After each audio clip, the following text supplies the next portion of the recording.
All right. Okay, guys, we're live. We're live. Thank you for the guys joining us already. We are trying to get going, so just bear with us. A lot of things happened, and we were talking and working on the website. Mako, Mac, and Paul, thank you guys again. Always busy making it better. Thanks so much. Paul, so I'm gonna only now start the rest of Explain and then just continue configuring and setting up for the stream. So there's no rush. It's just happening as it is. Okay. Hello, Cor.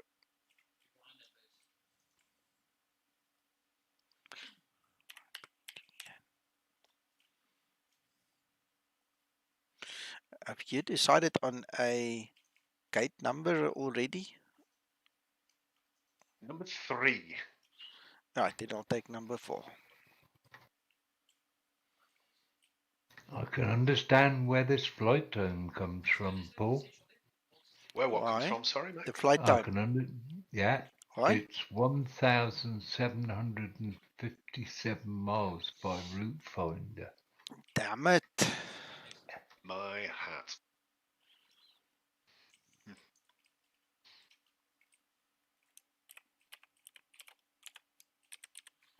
And by the route, by the flight thing, it's 1,766. Equates to, with taxi time, to 322 minutes, which is 5 hours. Well, I think, Paul, we need to go for a CI of 100 or something then. Why not?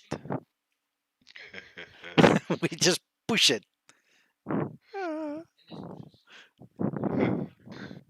Yeah.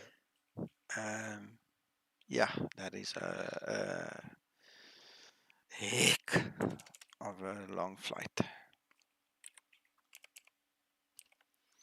Now I see why that place is called AGGH. AGGH,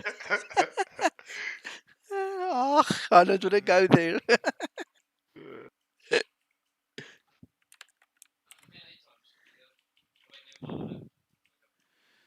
Right. Okay. In the interim, what I did overnight, and it copied through the whole night, um, up until probably an hour ago, I've upgraded my NAS drives, hard drive, so I had to copy things to and fro and all. And I've taken the 4 terabyte hard drive out of my system to put in my NAS drive now. And I tell you what, that was a hell of a copy. And it was freaking hours and hours and hours, almost full 24 hours.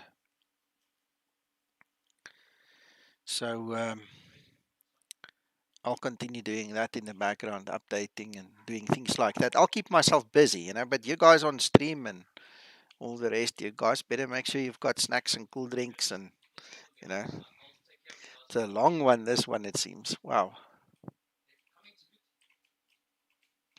Steve, sorry, I'm not sure if I said hello to you, but hello anyway. If it's the second time, sorry.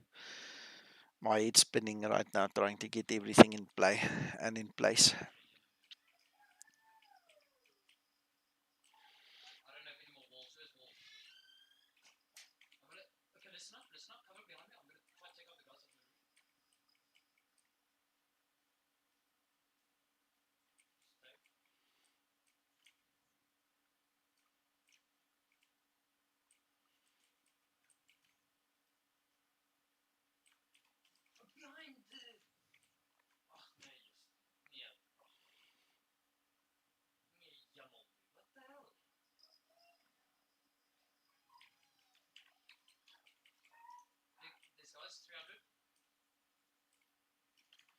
Hello, Dennis. Nice to see you on stream as well.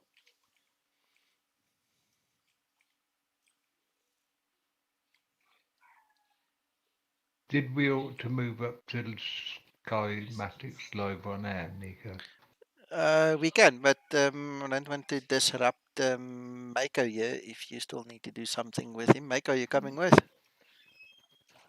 I don't think there's anything for us to do at the moment currently, is there, Paul? Not that I can think of. All right, I'll get you in live on Oh, air. Mako's live. What's... Oh, oh, okay. Oh, he's got the diagrams out.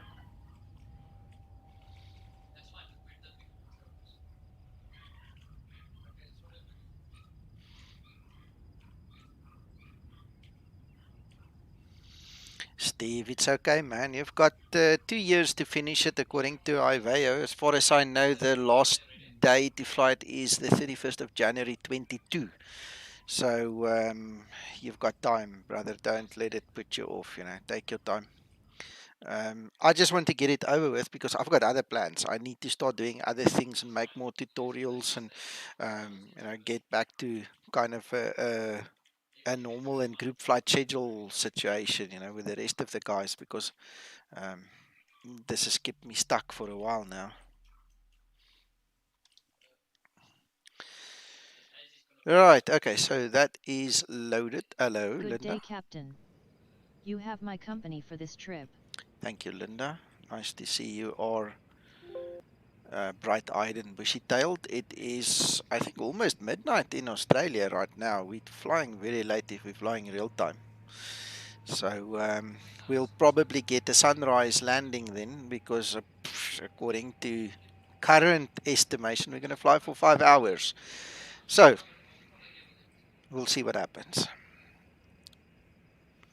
Okay, the first thing I want to do is to go and do my flight planning. I haven't done that.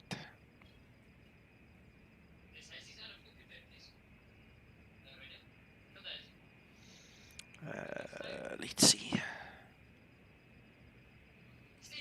Oh, this thing doesn't see the edge again. Let me just set it up.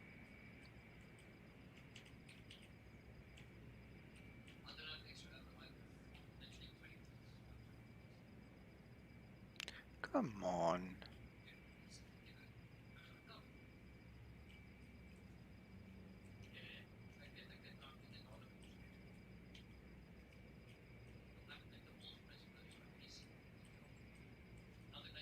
Why?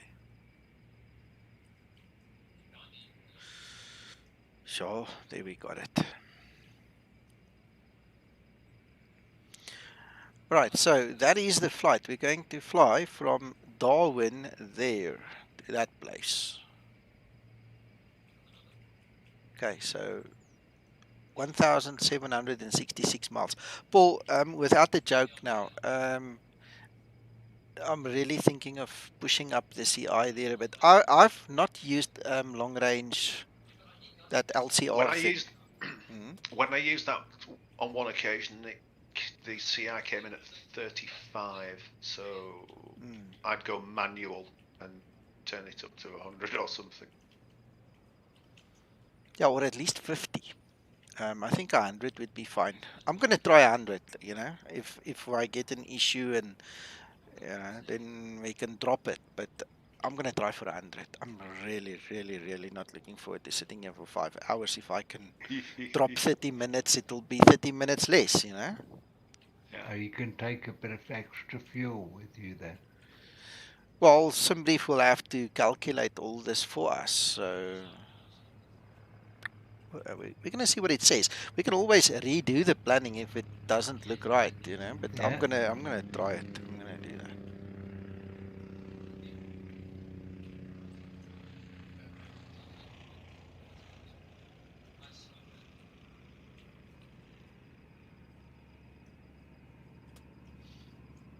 Hello, Mark.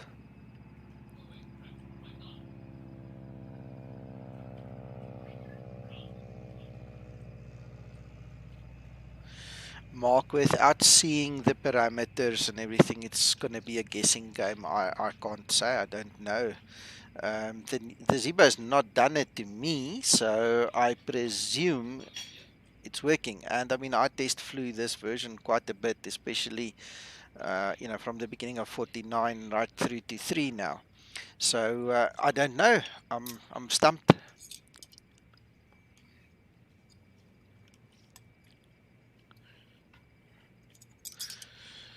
Let's see. Okay, I'm gonna pick that aircraft. Hope it's available. Ooh, I see the QR code. All right, that's new. That's nice. Nice, Mako. Okay, good. So let's check our weather. Did I actually start active sky? Yes, I did.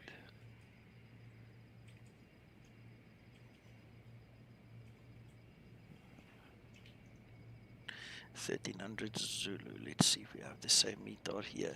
1300 Zulu. Yep, same meter. Alright, so 29 is suggested runway. Well, it's at 2 knots, so it's absolutely irrelevant, but let's see where we're at. I picked 11 because it's kind of going in the right direction. Okay, that's just what I wanted to pick up on now myself. So let's have a look, see flights. It might save 2-3 minutes, Nico. Exactly. 5 hours. YPDN AGGH.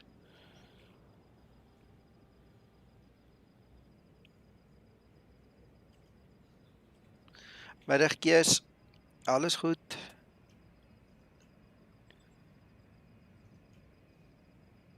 Mark, when you try another one, make sure to take either a lot of screenshots, showing absolutely every setting that you can think of, the MCP included. Give us runway numbers, approach names, all kinds of set stars, whatever you're using, because then it doesn't have to be a guessing game. So just make notes as much as possible, screenshots, video if you can. It's going to be much easier because at the end of the day, I'm going to have to go and fly that same route. But if I don't use the same parameters, it's almost not really necessary to do that.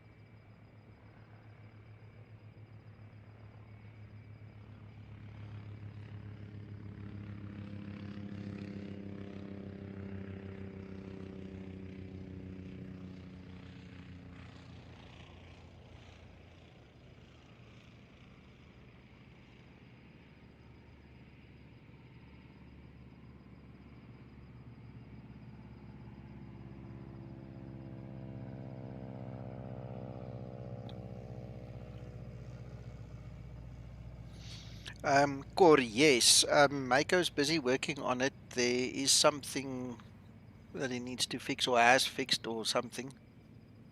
But yeah, you've got to be careful that you don't use one that's in use. Now, the VA software is supposed to tell you when one of these aircraft are in use so that you don't make the mistake.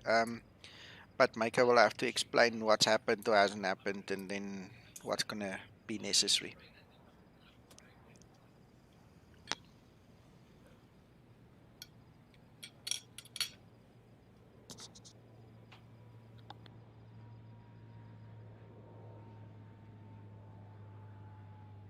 Okay, Paul, I concur. Runway 11 it is. Good. Do we actually need a SID or not? Because it doesn't look like it. I removed the first waypoint because it didn't really get me anywhere, and used the Vandy 6 and inserted a couple of waypoints in the route. Ha.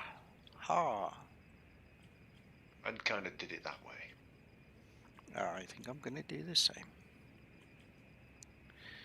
Get rid of that one.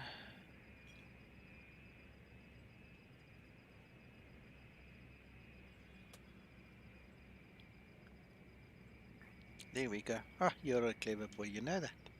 So clever. Thank you, it saved me a bit of head scratching there.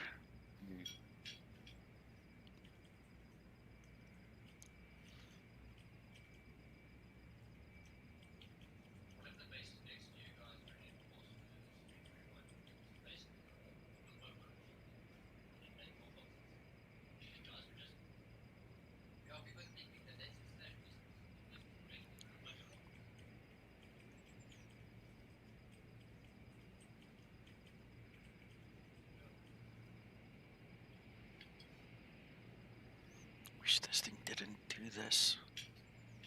So irritating.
Is there any prerequisite alternate that we have to use? Oh, not checked that one.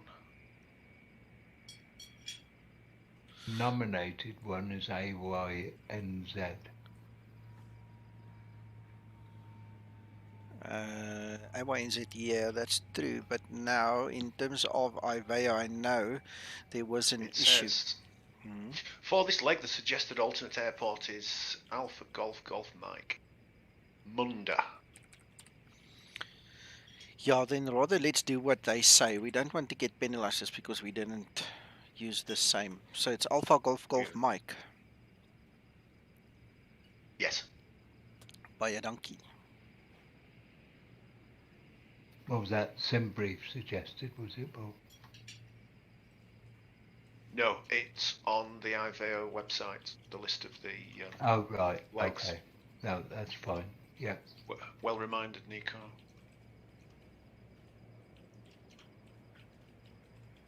Perhaps we ought to change that one then in the database, Nico. Yeah, we can do that. Just remember.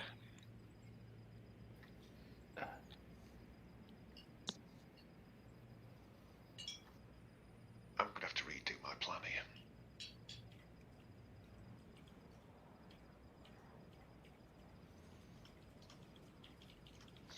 Corey, I just noticed your answer there. Yeah, that's a good plan, eh? That's a good one. Okay, I'm gonna generate this thing. Let's see if somebody says it's doable.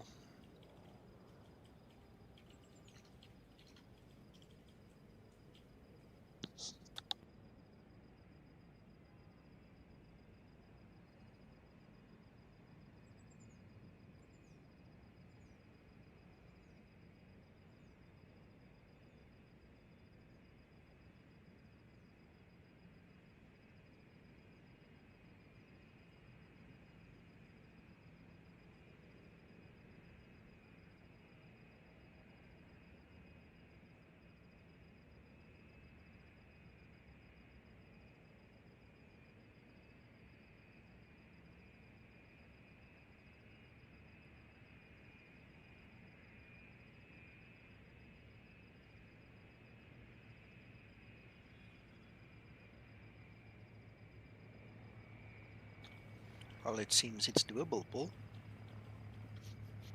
Good. What's your flight level that you've been given? 310 up to 330 step climb.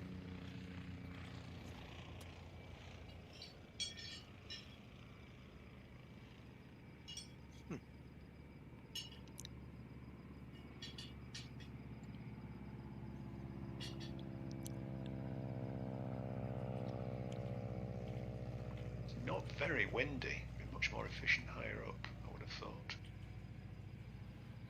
We can always climb and make a plan.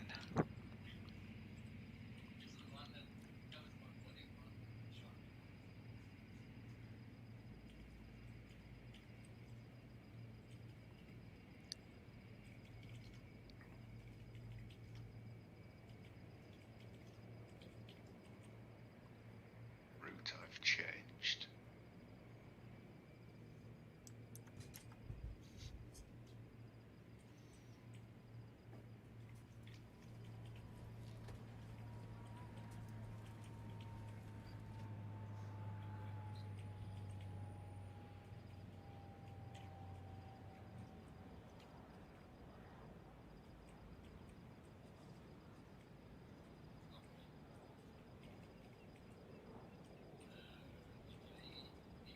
Round to cockpit, plan acknowledged. Call me through the menu when you are ready.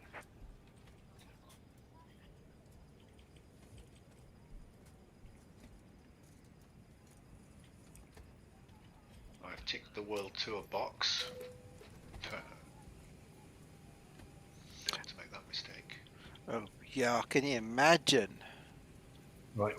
Echo's gone muted. Shall we nip up to the Sky Live? Then other people can join us. That's what I was Yes. saying. Yeah, let's do that. Okay. Okay, and then you guys should be able to see us talk on stream as well. And you know what I need to do? I need to switch my bot on again. I had to switch it off so that it can find me again. It's a silly thing, but anyway. There you go. Okay, the bot's on. So within the next 15 minutes or so, it should pick up on the stream and the normal bot thing should happen. Hello, Christoph.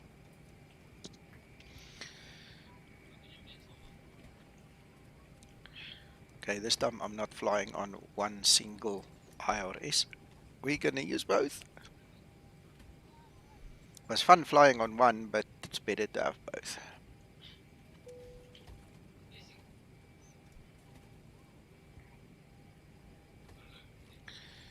Right.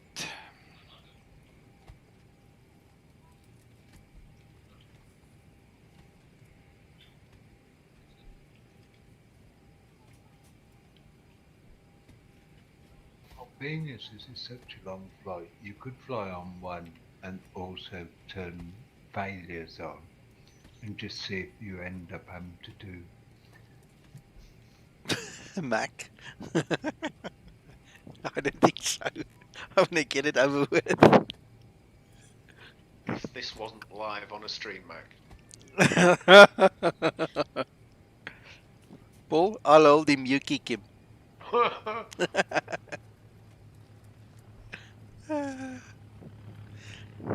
We can't say you don't provide entertainment, Mac. Definitely not.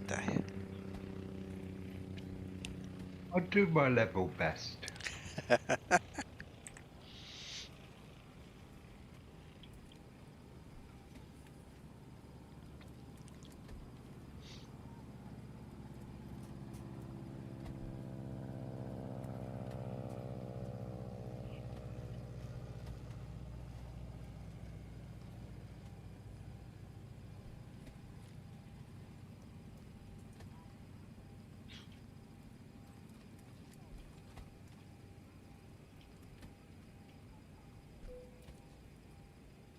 Oh, I haven't moved it into position.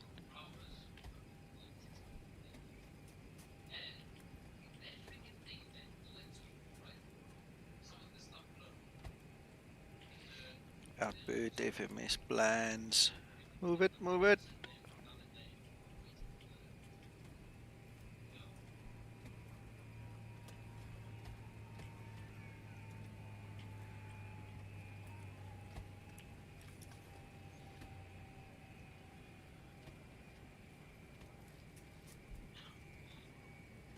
Well, Paul, if it's any consolation, Active Sky says 330 is the best flight level for us. So Yeah, mine gave me the same.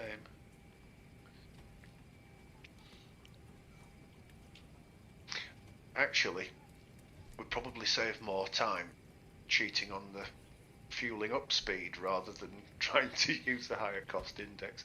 I've got 19.1 tons. That's going to take forever. a while. I'll do it properly. Yeah, that's fine.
fact that business about the flight level does give you an advantage on the winds, looking at real-time wind weather at the moment, Nico.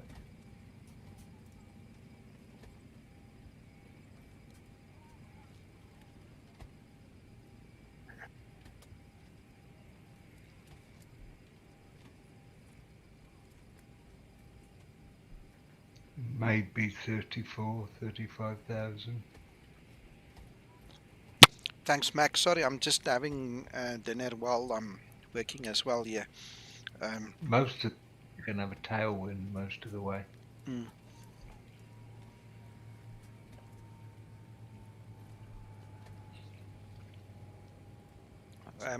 Yes, those numbers, that is your assumed temperature.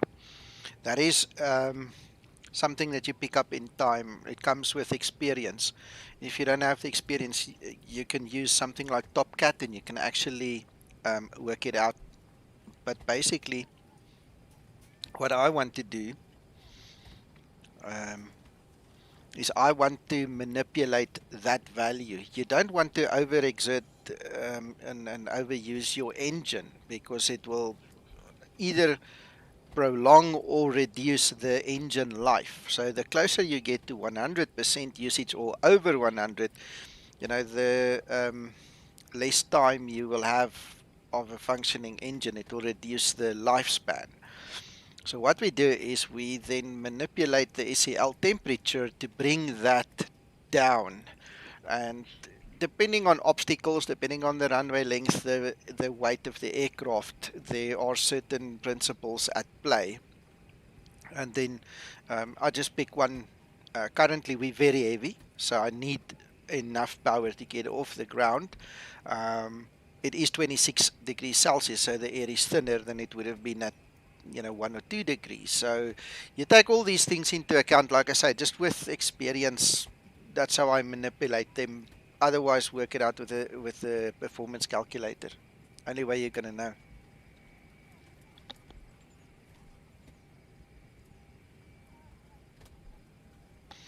By the way, I need to put, Paul, according to my plan, 15.5 tons of fuel.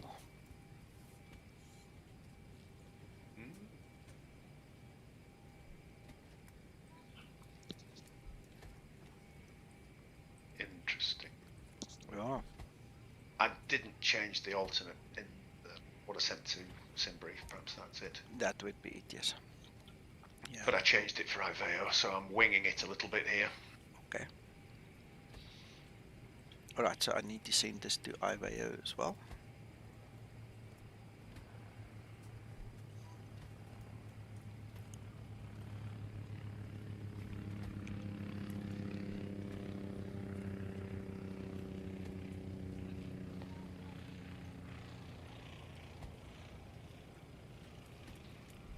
Yeah, I've got 7 tons of reserves. That might be it. Yeah, that is it. Yeah. Mine's only 2.3, I think. Yeah, 3.2. There we go, 3.2. And I've ticked the World Tour. Submit the flight.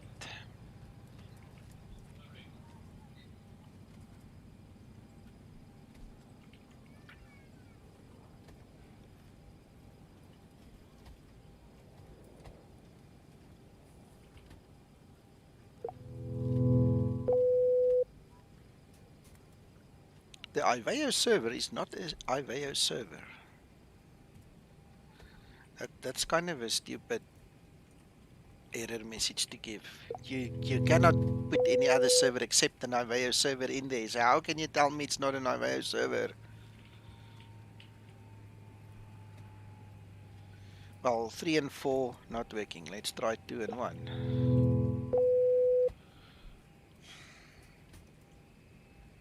Oh, come on, man.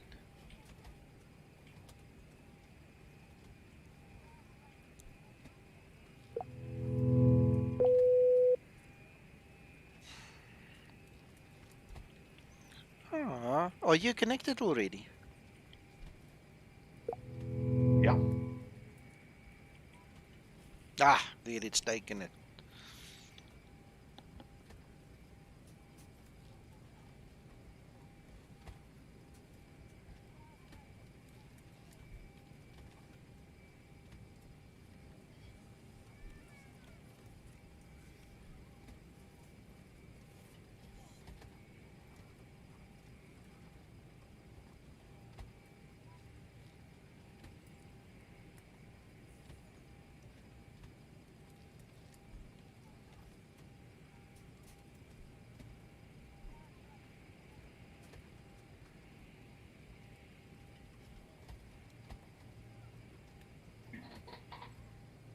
Hi, gents. Hello, Uncle Good John. day. How goes it?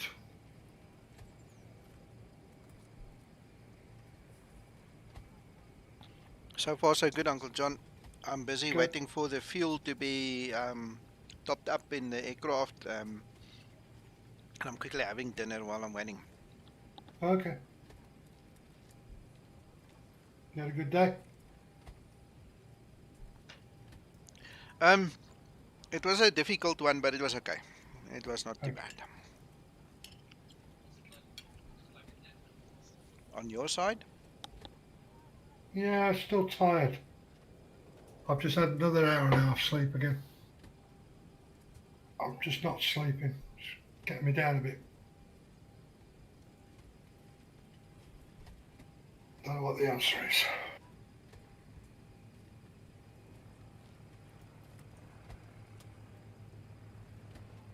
So you don't sleep at night, but you sleep during the day?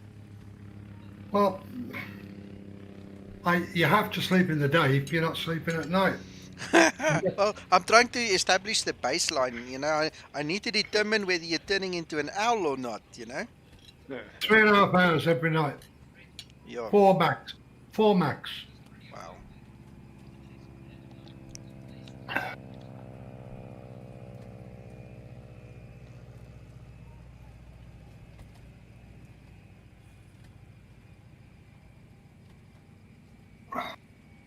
Consequently, halfway through the day, I'm shattered.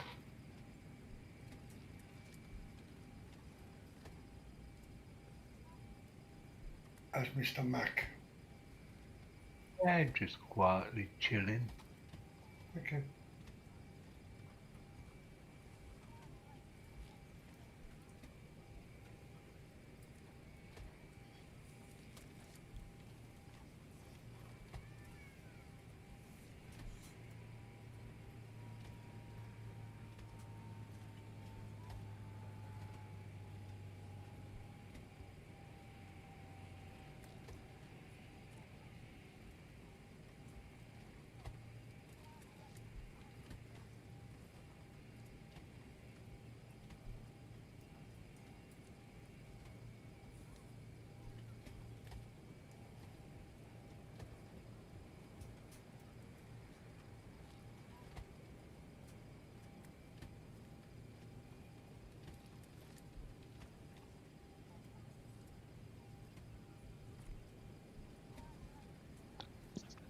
Steve, the short answer is there are rumors to that effect, but it's not been confirmed yet officially.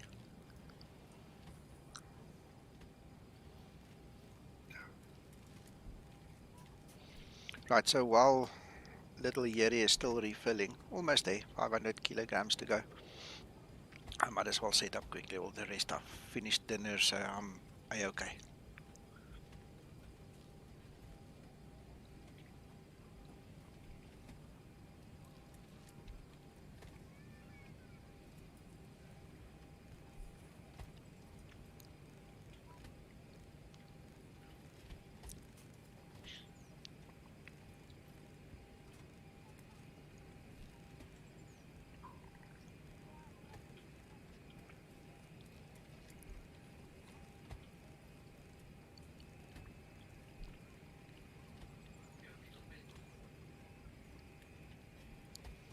Right, it looks like it's done.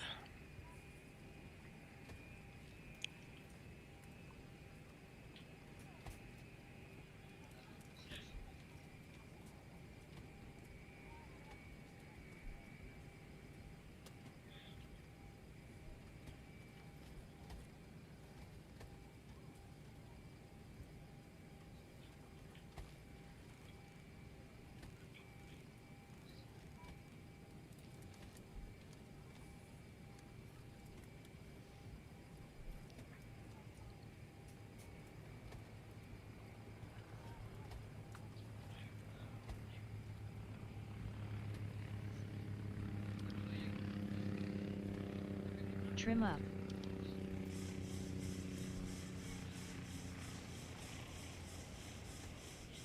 So 6 there and 150 over there.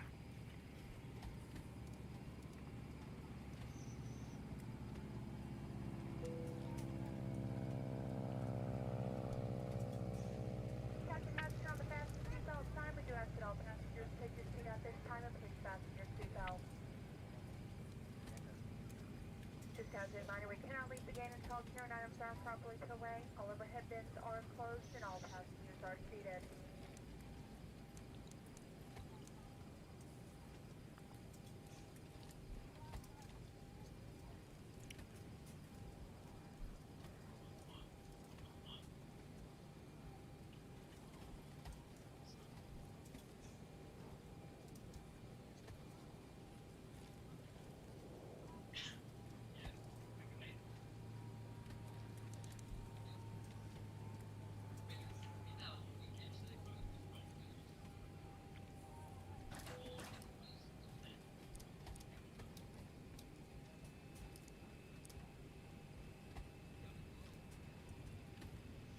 Right, how far are you from Bushback, Paul? Oh, I've got 5 tons of fuel to go yet. You might as well get going. Okay.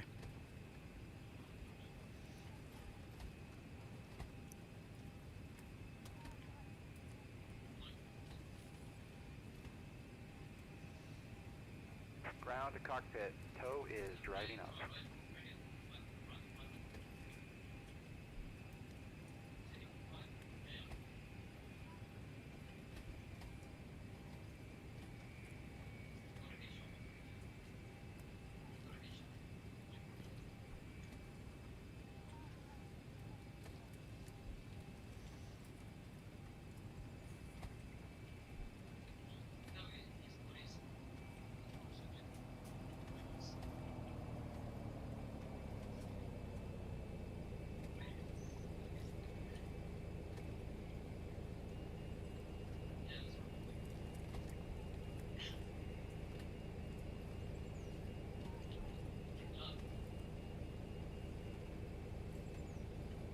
Okay, all doors and hatches are closed, ready to connect.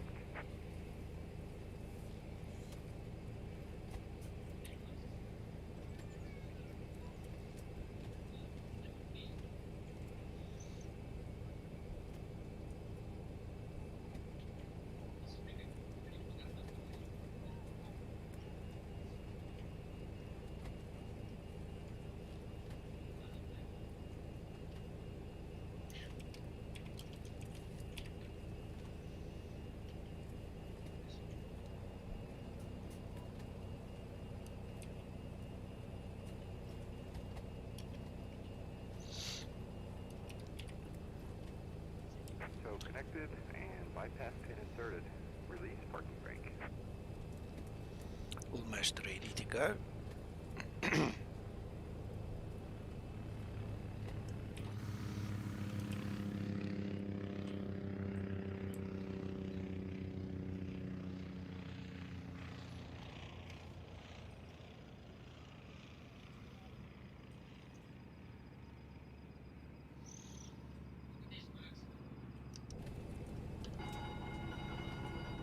Starting pushback.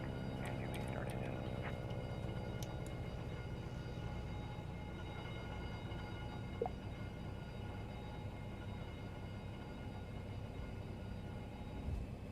Flight attendants, welcome to Look at departure. this, look at Contact this. all call. The gate's coming with us. Look, we're pulling it. Yeah, there it's just delodged. I think we broke the hinges.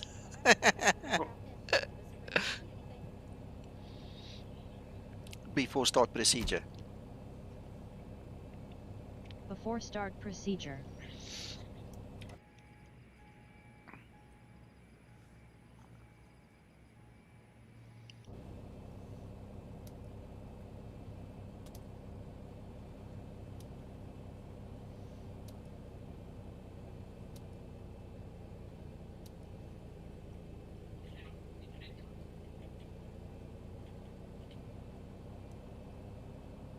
Before start procedure completed. Start number 2 engine. Starting number 2 engine.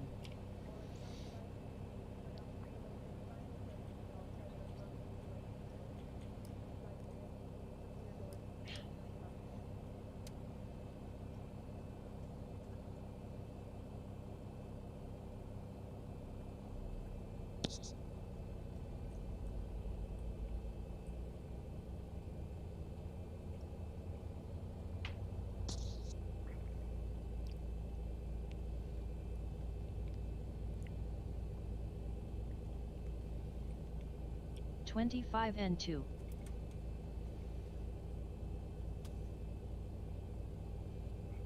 Operation complete. Set parking brake. Set parking brake. Park brake set. Thank you, This Linda. unit in tow. Stand by.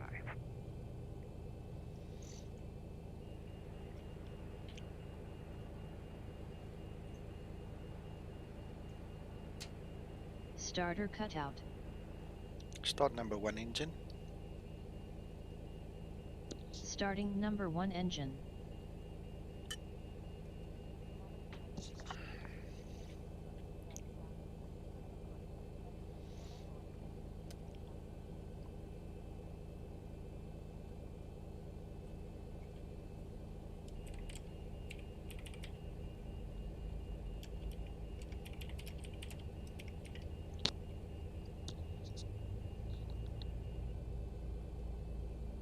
Tow is disconnected and bypass pin has been removed. Hand signal will be on the right. We'll see you next time. 25 and have and a 2. great flight.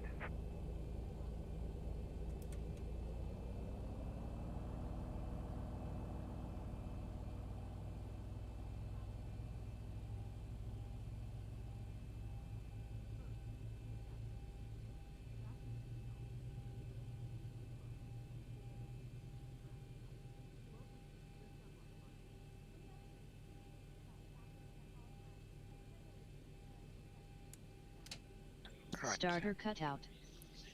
Engine start procedure complete at.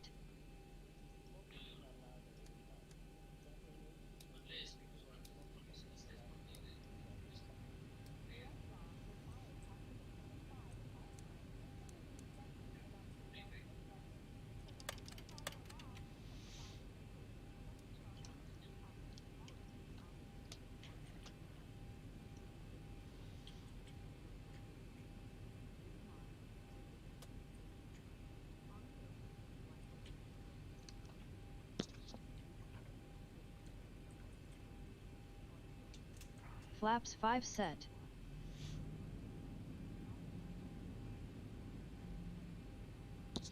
Okay, Paul, I'm starting to taxi. Okay, not far behind you.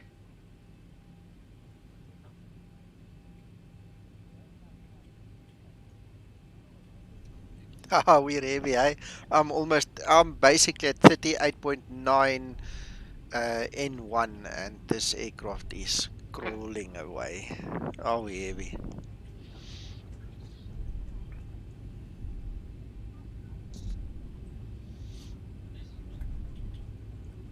Horizontal stabilizer trimmer not set for takeoff. Oh, that's your mistake, honey. You were supposed to set it earlier. Trim up. Unless my finger touched the wheel, I don't know. It's possible.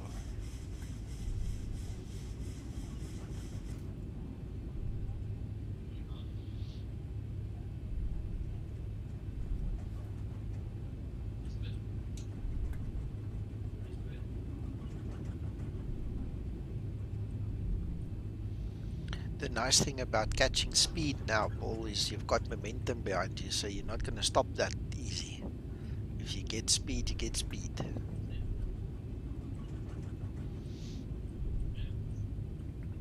Approaching That's true. 1-1.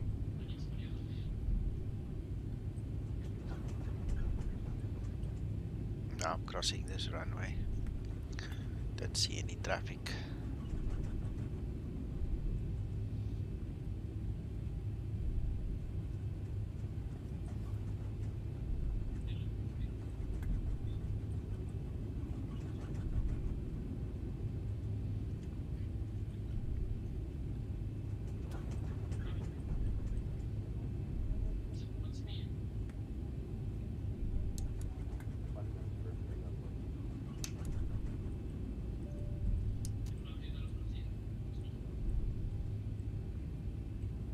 Okay, the cabin is secured. Have a good flight.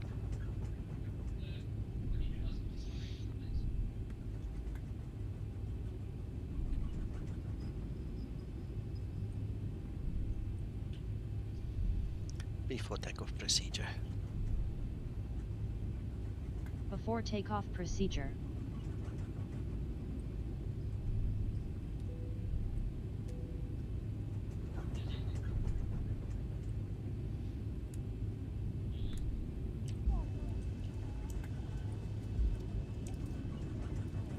Before takeoff procedure completed. Okay, I'm crossing the small runway as well. Approaching 1-8.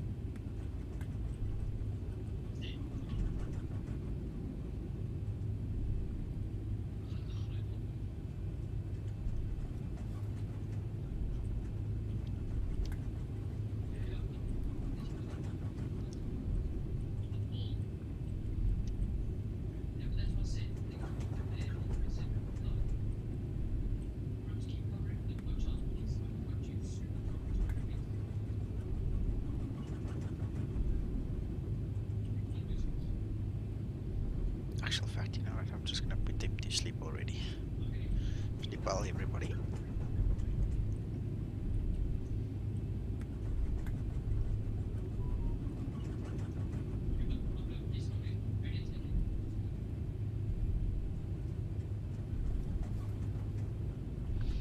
I'm using X camera core, and if you go into my private hangar, all my X camera files were uploaded there. In actual fact, you know what? I just realized I only did the fix in the 2K. I'll fix the 4K one just now as well.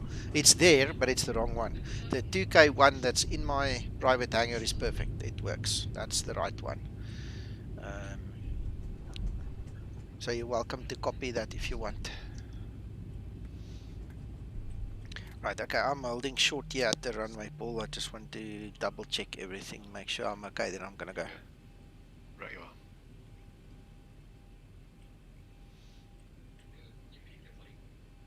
Alright. What's your trim, just for reference? 6. I did move the cargo a little bit to the back, you know, that normal trick I do for the CG. Yeah.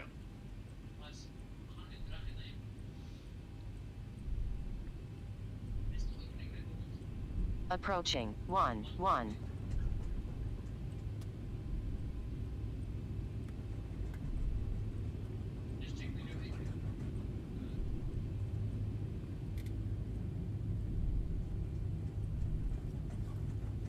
Before takeoff procedure. On runway. I think we did that already, actually, eh? Before takeoff procedure. Let I just do it again. Make sure everything's fine.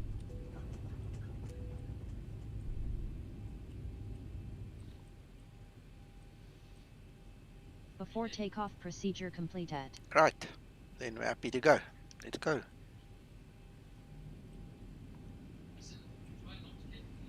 Stabilized. Toga.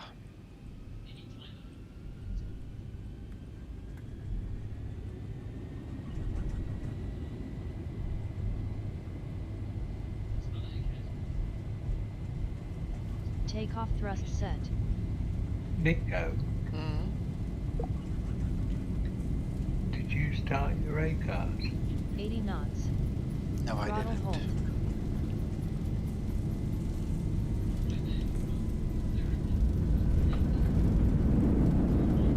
Caution, on taxiway, on taxiway.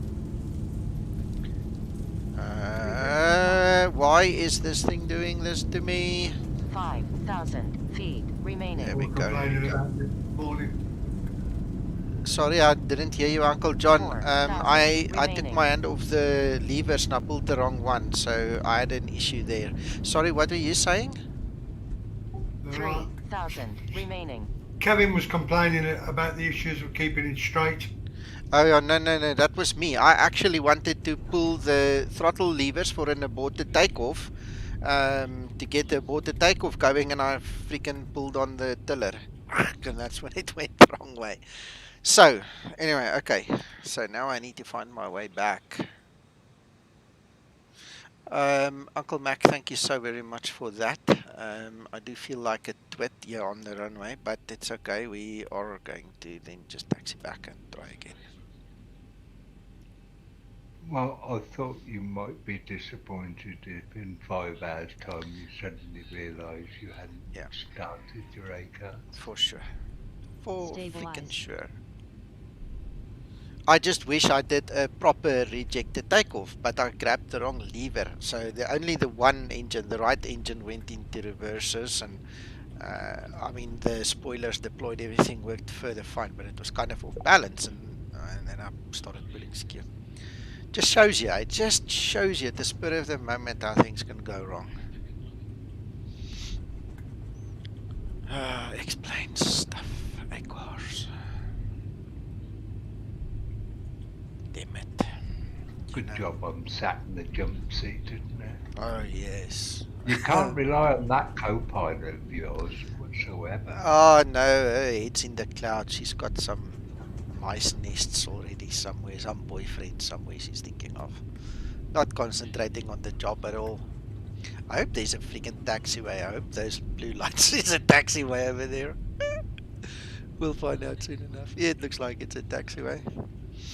You realise there's 13 aircraft flying in the VA at the moment, Nika. Well, attempting to get airborne, put it this way. Awesome, awesome. Yeah, very lovely. 100 remaining. Very lovely. Very lovely. Okay, well, Paul, I am now returning to the start of the runway. So, way to taxi. You might actually now get in front of me. And we shall see.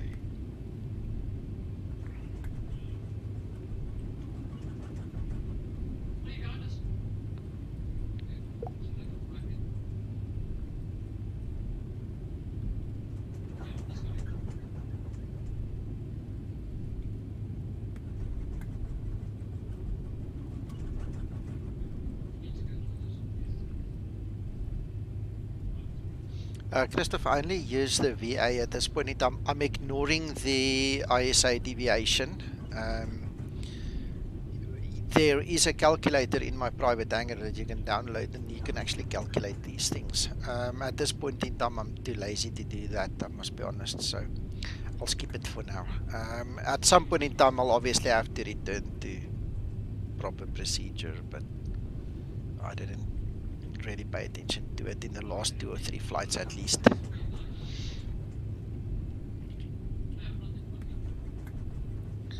Ooh, there's another Tix. A Tix 7. Oh, that's Mako.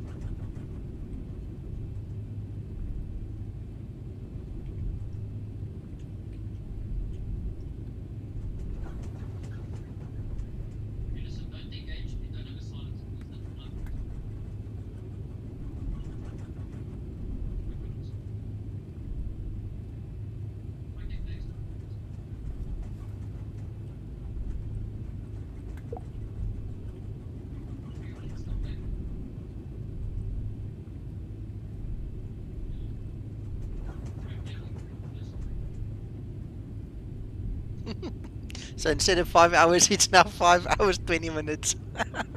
Oh, I wasted my own time. Oh man. Hello, Krister.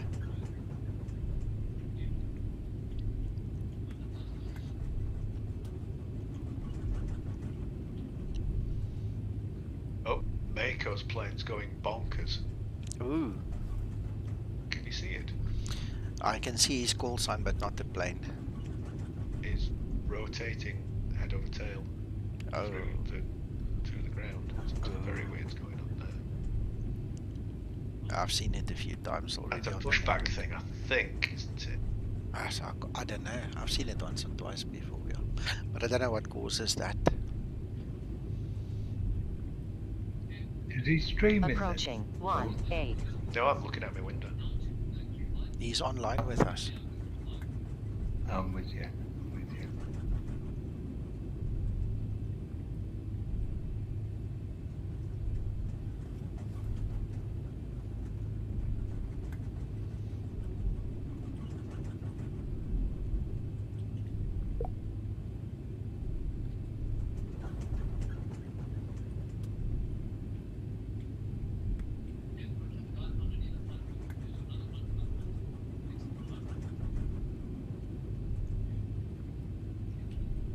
Right, almost there. Right, somebody's coming in, it seems.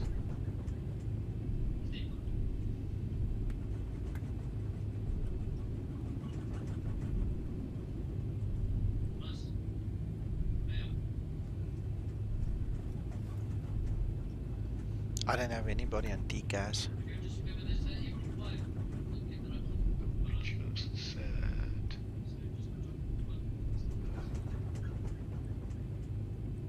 Established on the ILS runway 29. So it's coming from the other side. Same runway though, yeah. Ah, there's Mako moving like crazy. I see what you mean. Okay, so I'm gonna hold short.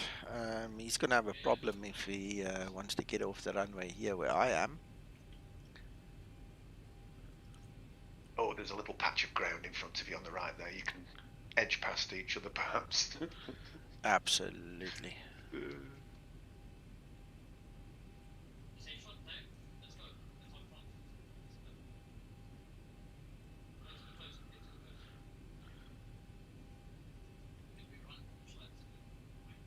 Okay, I've got the guy here on way by now. Still don't have him on TCAS.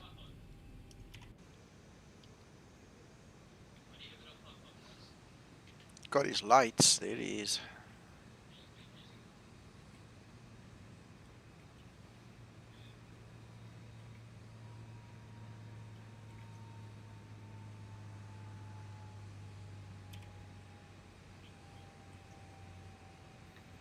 I still don't see you on AGGH yet, Nico.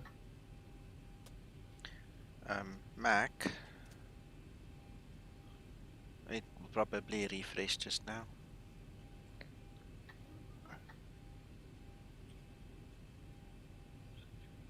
There, you can see I'm online. Okay. Yeah. The wind is only 2 knots or something like that. Where's the wind? Let's see, have a look here. It's not even registered. So let's see at the top. Yeah, 2 knots. So it's much of a muchness. We took runway 11, and there's Mako somersaulting, because it's straight out for us in the direction we want to go. Look at that.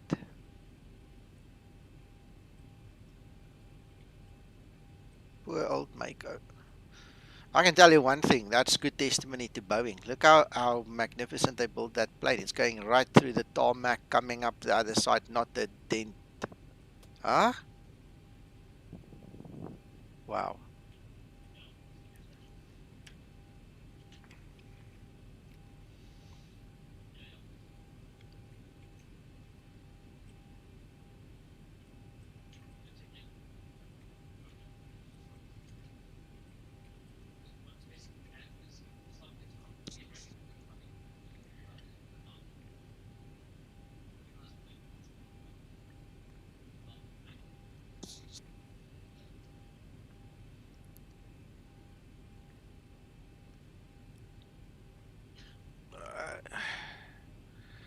Well, I don't know. He's registered as Tix, but it does look like he's got a different livery there. It's not our one. I don't know. Yeah, this thing gets sensitive the more you zoom in.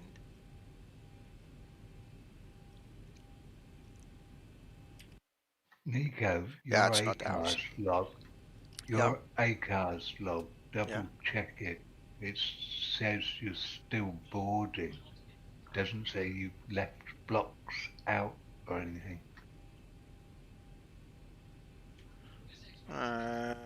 Well, remember, I only switch it on now that I've got parking brake on here. You understand?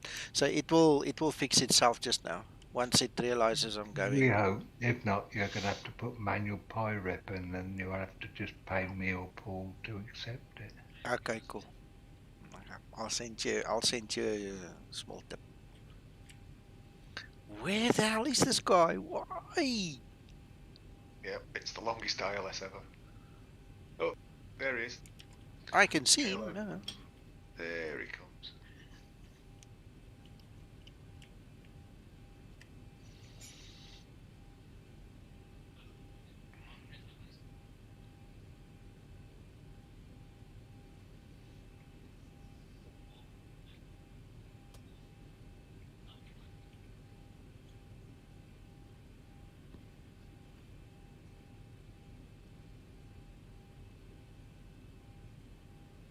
I'm sure you and Paul are just trying to prolong this flight because it's so short. Mm. That's exactly it, Mac.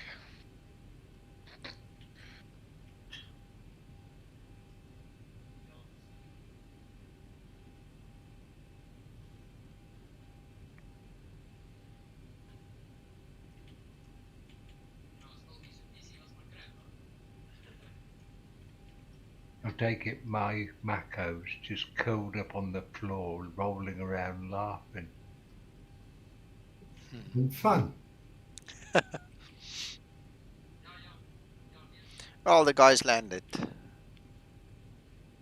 Yep, he's turning off now. There we go.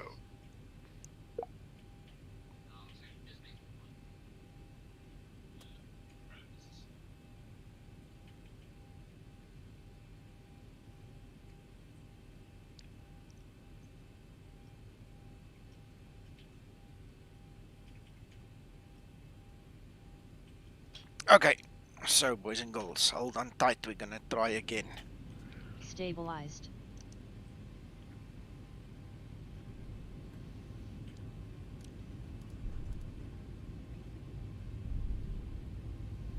Approaching 1-1.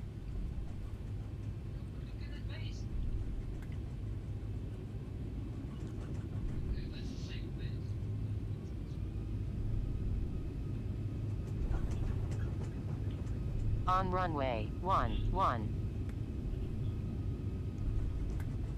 Toga. Takeoff thrust set.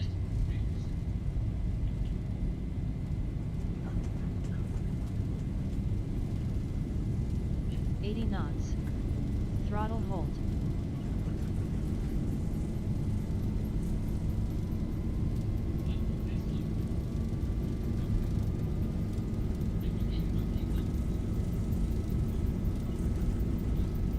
V1.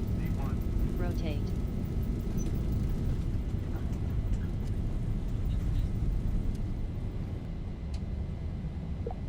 Positive rate. Gear up. Wow, this aircraft is heavy. Gear up.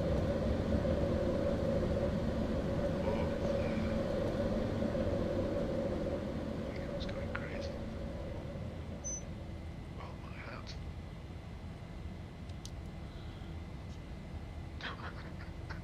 There we go.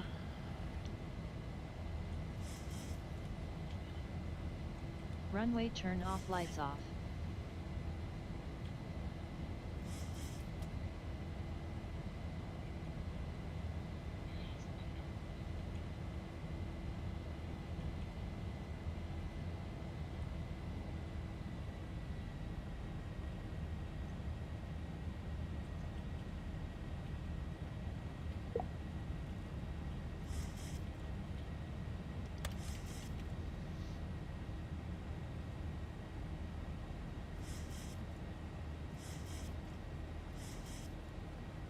Flaps 1 set.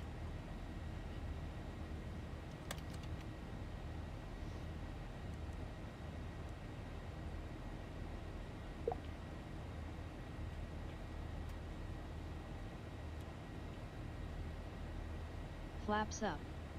And set. 1000 to level off.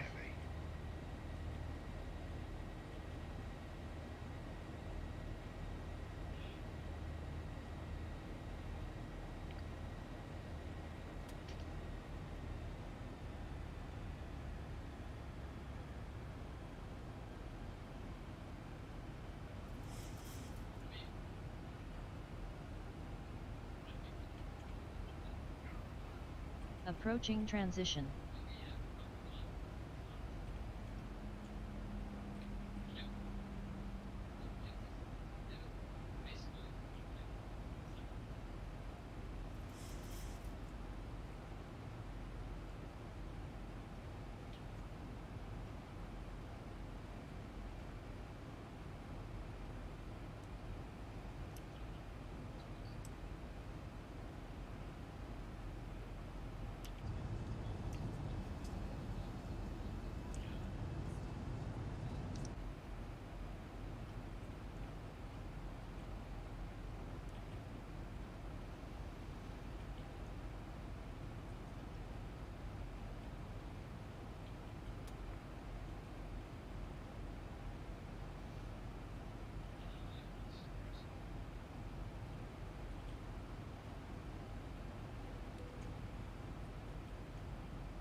Nico.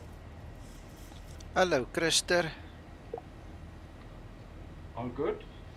Yes, sir. I had a bit of fun here at the takeoff. I didn't start my A car, so I did an aborted takeoff. Then I hit the wrong lever and we almost went off the runway. It was fun. It was a rodeo. It was radio. A Yeah. rodeo. A rodeo. Yeah. Yeah. That was some time ago. You had a rodeo. Yeah. You've actually got two other people that are doing the same flight, Nico, ahead of you. Okay. Way ahead of you, don't get me wrong, nowhere near close. Okay. Not TIX members, though. Okay.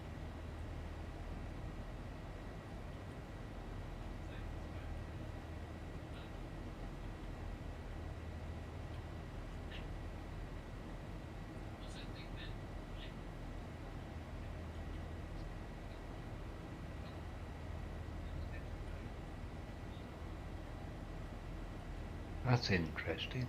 One's flying at 35,000, one's flying at 36,000. Newbies or something, because really. One's using an SBW call sign. One's using an AUA call sign.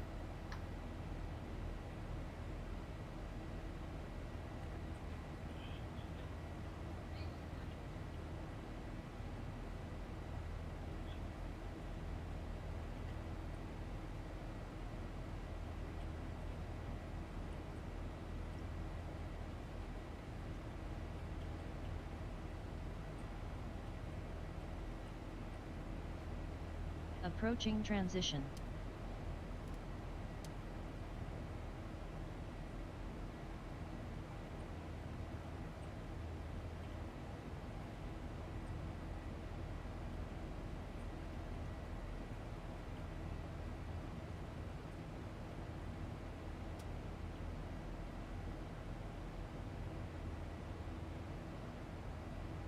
Transition altitude.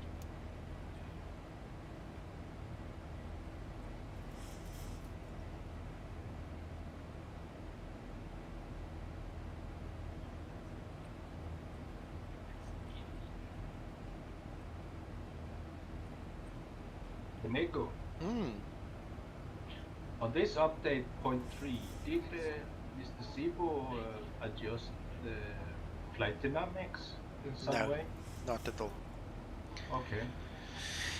I can quickly show you what he did. Let me just find the change log. I'll tell you now. Yes, please.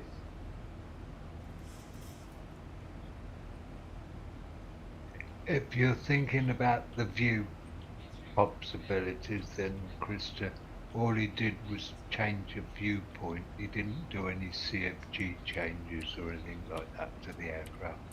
No, I wasn't thinking about the CG. I was thinking about the flight dynamics because it's amazingly good. Purely amazingly good. I've never felt this good with the Zibo before, right now. You know what it could be? Don't laugh. It could be that you just got the sweet spot in your view now, that you sit in a better position than before. In what way? In the display. What will influence the way that you land is the height of your head compared to the actual cockpit. Okay, because that will change your perspective. So if you have a better perspective, you can land better and all. So I was thinking about that quite a bit. You know, now that things are more in perspective, you should be getting a different feeling. You should be getting a better landing as such, you know. Maybe I'm completely bonkers, but I've got a very good feeling about that. I actually believe you, Mr. Nico, because the descent path is so much smoother, accurate, both according to speed, descent speeds, and catching up with waypoints and heights, and dealing with wind dynamics. You know, when he did that, that was done in version 1 and 2 already. Those were topics covered in 49.1 and 49.2 already. Those specific things you but mentioned, also, definitely. also of course, medics also. It's Yeah. absolutely stunning. I tell you, if you, just to show how much difference the field, your viewpoint is, Nico, just engage your yoke a second. Put your yoke to view again. Click on the yoke spot. Look where the top of the arms left and right are. At one time they used to half hide the ND display. Oh yeah, okay, I'm with you. Yeah, it's better perspective. Yeah. Okay. Absolutely. It's almost as if you're sat in the seat and you pull the seat forward a couple of notches, Yes. Yeah. rather than having the seat all the way back. Gotcha. And that's why this change of view business is different and so forth. Gotcha. So although you may appear to be more forward in the seat, in actual fact you'd have the seat 2 more notches forward. I understand, Mac. Yeah, so it's done a couple of things, definitely. Most definitely. Raised you up slightly and moved you forward. Yeah, I feel that very strongly. Absolutely stunning. I've got Escobar with me. Or just push him out somewhere over the sea and see if you can get rid of him once and for all. He's my friend. Leave him alone.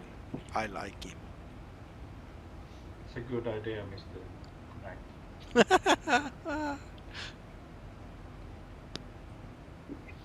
Even a cat only has 9 lives. How many lives has this bloke got? Mac, I think that there's a trick to it all. It's not just one person. This is the whole freaking family. It's Maria Elena on the one, and then it's the one daughter on the other one, and another one on the other one, and we all think it's just one guy. It's not. He's got cousins and family all over. I'm telling you.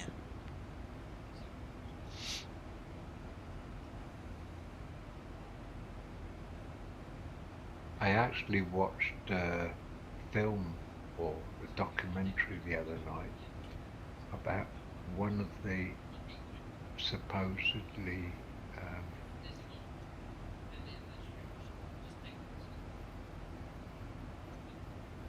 one of the rival gangs hired some soldiers to get rid of him. The helicopter crashed, which meant they had to abort the mission. But yes.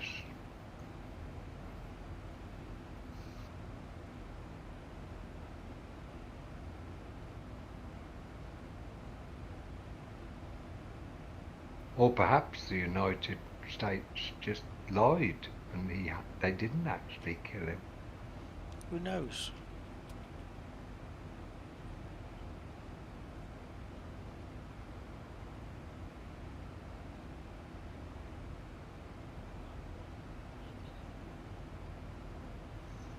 Well, the orthos are looking good. Sorry, what's looking good? The orthos. I changed my clock by 12 hours. Okay.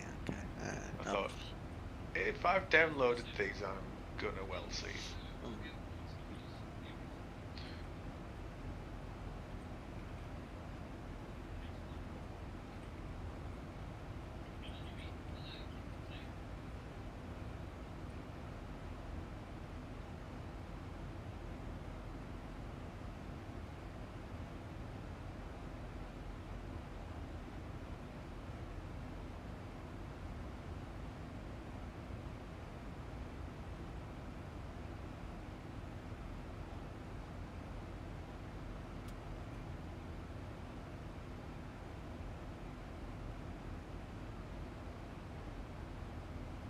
Well, while we're in the cruise, I'm going to take a nap can you ask the steward to wake me before the top of descent? Okay, no, you've got 5 hours of entertainment to give us now, Mac. Oh, that's better. That's better. Yeah.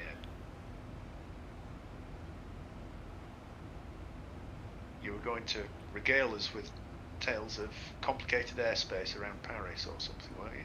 Oh, okay. You ready then, Paul? He's called my bluff, Nico. What do I do now? Just say yes and go with the flow. You can always mute your mic when you don't want to listen anymore, or mute your headset, sorry. He won't even know. He'll just continue.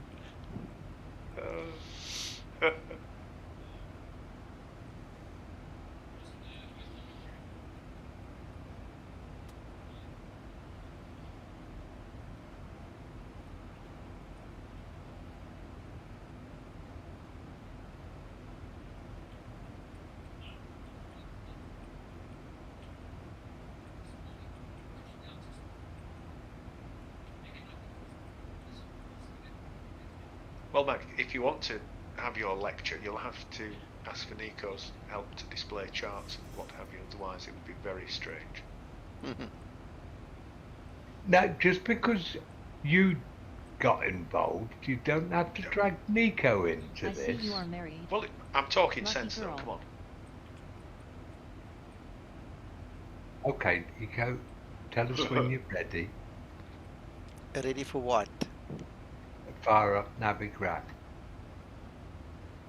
Okay, I'll tell you when I'm ready.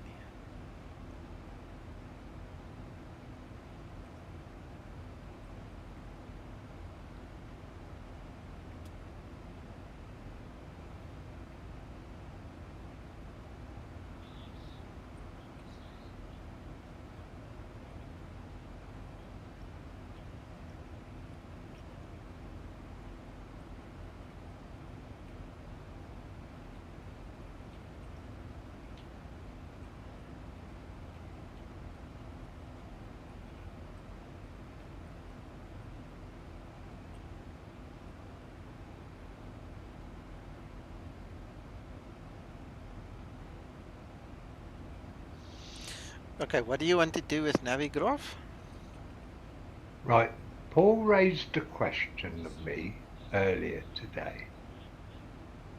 He messaged me and he said, and I quote,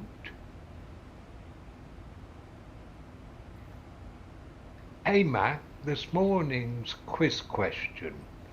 What's the difference between Lanvi 5B and Lanvi 5E SIDS at LFPG?"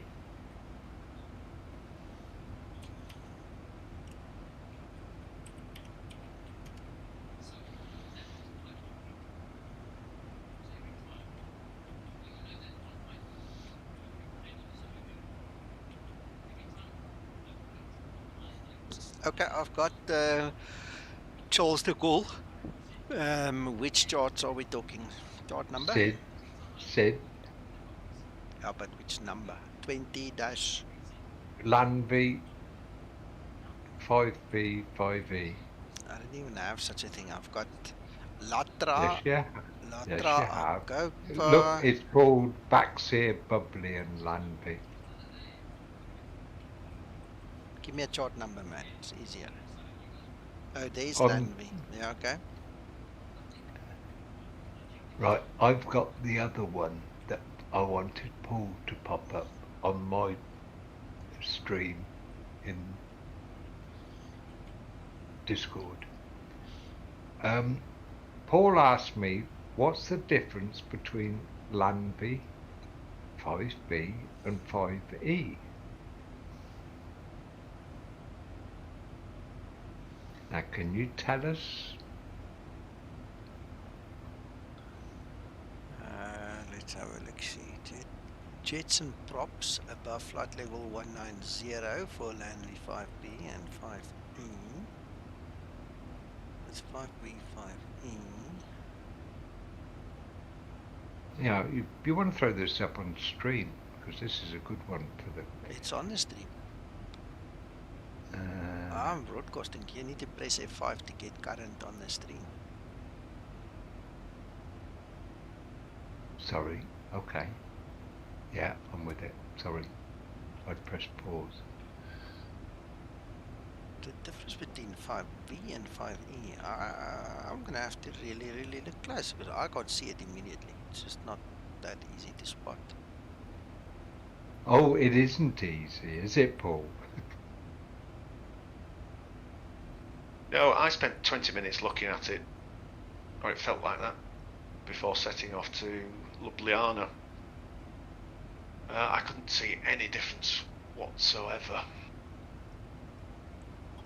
You know, I had a very close look at the runways, you know, in case one was for one runway, one was for a parallel. But they normally mark that on the chart, so it wasn't that. 1000 to level off. Do you want me to put you out of your misery, Nico? Oh, give me a second. Come on, we've got 5 hours, Matt, calm down. We can string this out for a long time. Do you see my stream in Discord, Paul? No. Let's have a look.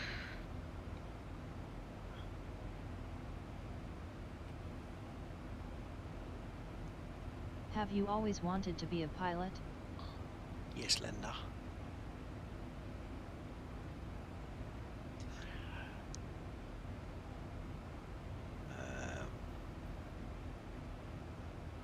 If there's anybody on the stream that has got a clue, you're also welcome to chip in, but I'm still thinking.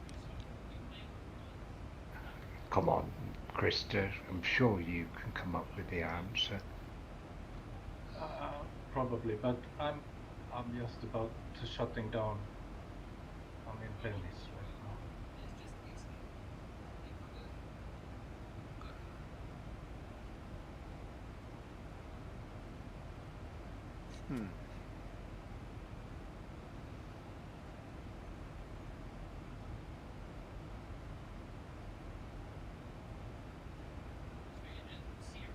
All I'd say, Nico, is to give you a bit of a clue, take your blinkers off. Mm-hmm. What? That's not a clue.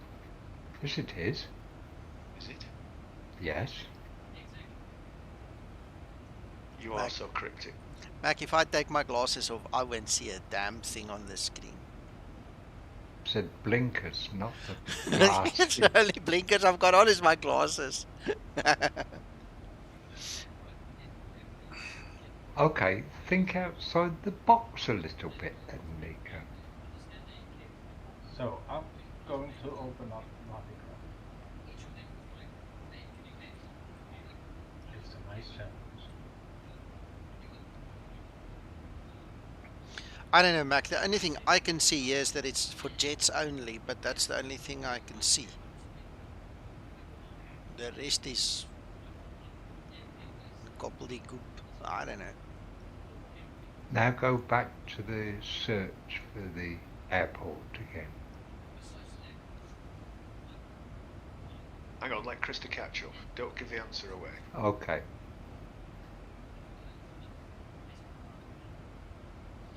I mean, the notes at the bottom there were... I thought, oh, I found something. All those notes, 1, 2, 3 and 4. But even they didn't distinguish between the two, as far as I could tell. Sorry guys, you said LFPG and and the star was Sid. The SID is... The chart number is 20-3M for Mike. 3 Mike. Yeah, 20-3 Mike. Yeah, and the next one? No, that's it. It's both of them on the same chart, on the same line, and Mac figured out there's a difference between them, and I, at this stage, cannot see it. Between Baxir, Bublé or Landby? Lanvi 5B and Lanvi 5E. 5B and 5E. Yeah. What's the difference between them? Obviously. Landby 5 Echo is only permitted for jets above flight level 195. And land V5B allows for jets below flight level 195 too. No, that No. that statement Clearly on the refers. chart. No, that statement refers to both those land V departures. If you look at the bottom right, you'll see it's noted there, Christer. Land V5B and Land V5E are jets only. Yeah. Same waypoint. 3 and 4. Mac's gonna bowl us over with some hocus pocus shortly. Yeah.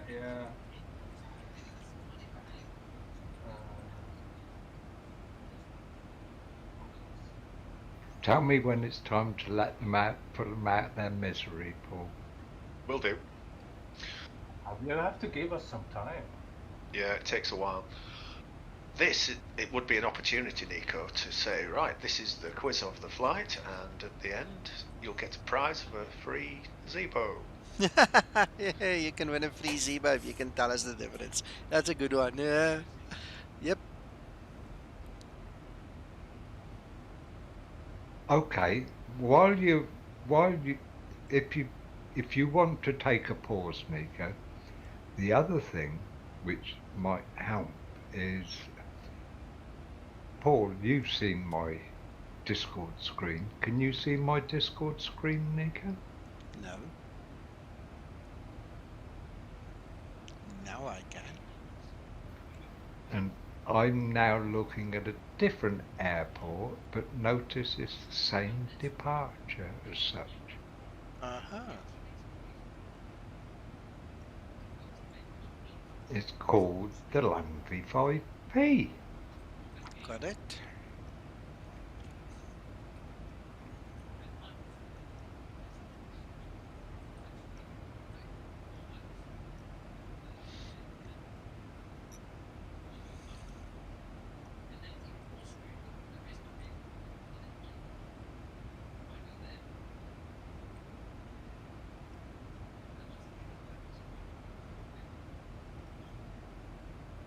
That's barely a clue, Mag.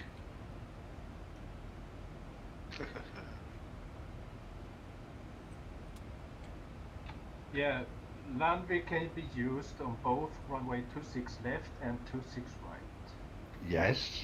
And 26 left, there's initial climb on 267 degrees track onto PG 263. And the other runway says climb on 264 track to the same waypoint. Is that the difference? No. No. Because it doesn't say which is which. No, it doesn't.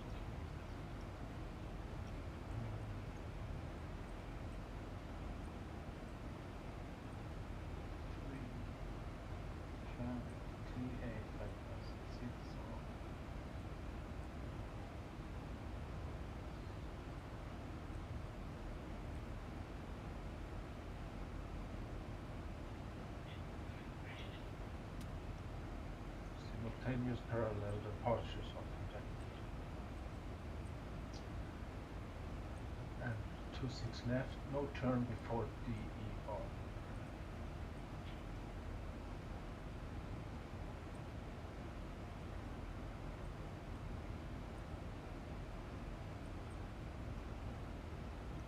I'll give you another hint.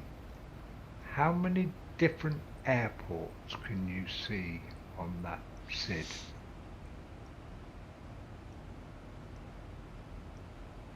Quite a lot.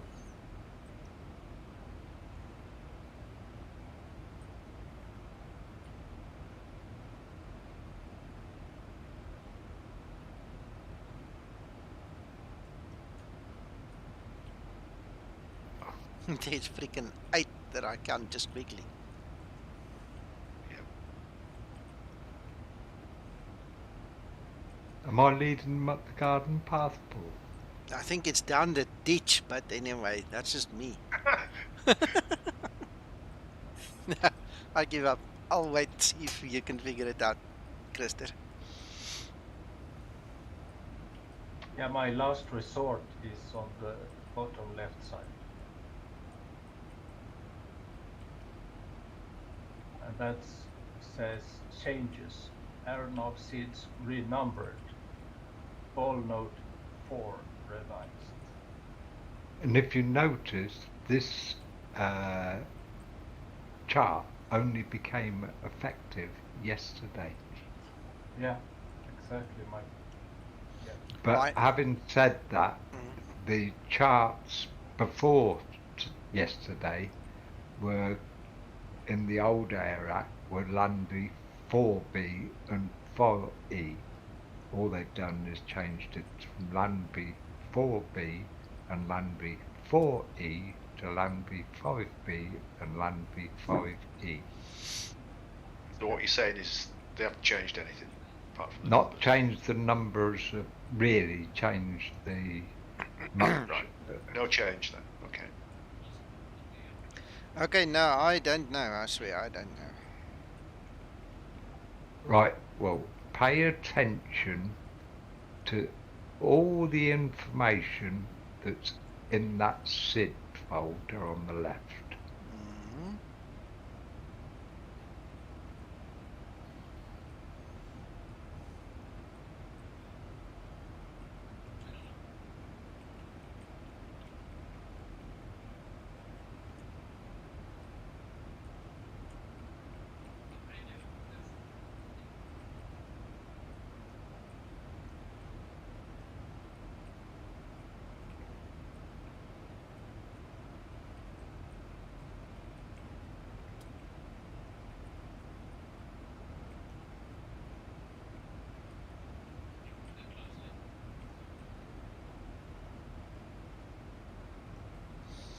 Okay, B is assigned for westerly takeoffs and E is assigned for easterly takeoffs.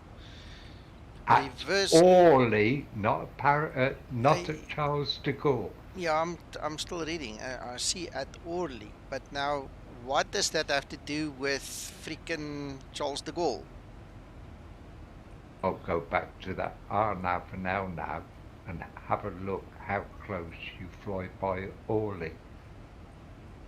Check it just now. I'm gonna see if there's something else. That's just all. Because there's so many airports, they've got all the Paris under vector sectors rather than by airport. Oh, there's Orly over there. In other words, it just tells you, depending on which direction they're taking off from there, whether you fly 5B or 5E. They're still identical. Yeah. Lunatics. Terrible. Terrible. Well, the only other thing you can do is go and have a look what LFPO is, and maybe when you look at the two departure runways, there's obviously another Lavi approach, Landvia departure there, because I've in Discord, Nico, got the Paris Le Bourget one up. Okay. And you can see that there's exactly the same departure called 5P, but from a Le Bourget runway departure. Gotcha.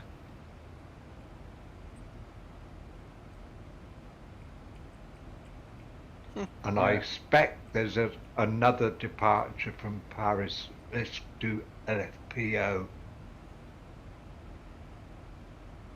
It says on page 2 in the departure instructions, 20-3 alpha. Yeah, that's what we are on about, yeah. Point 3, letter K and L assigned when westerly takeoffs landing reverse direction in use at Orly. Yeah. And letter D, E and Z assigned when as easterly takeoffs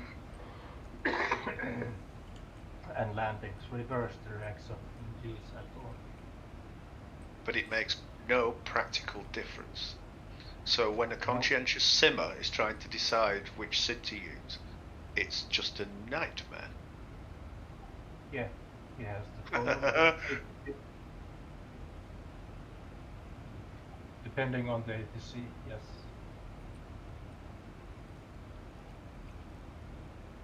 Because the instructions also clearly states that on page 1.2.2, AirNav 1 exempted departures. The pilot may expect east sector radar guidance and so on. So yeah. So if you have an ATC, he can assign you to a SID, but he will also vector you on your Yeah. But there actually is no SID on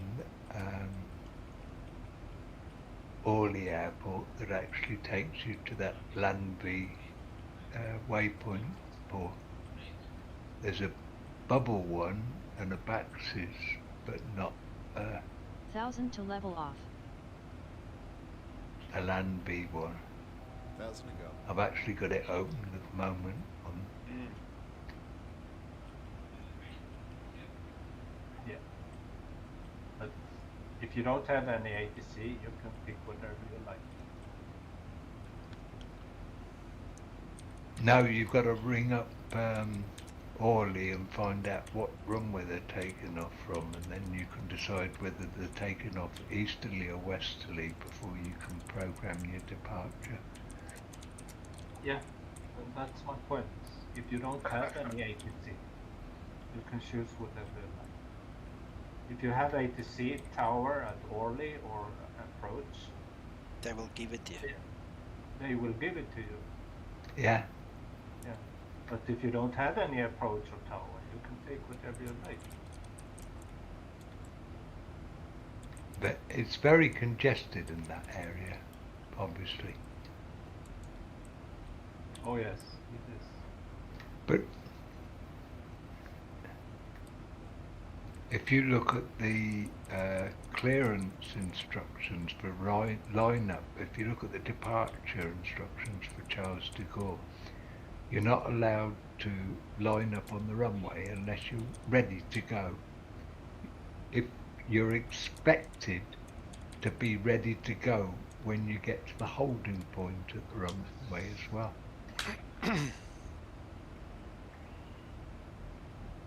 And did you know that you can be cleared for takeoff once an aircraft is 8,000, if an aircraft is rolling for takeoff and it's more than 8,000 feet down that 13,000 foot runway, they can clear the next aircraft for takeoff.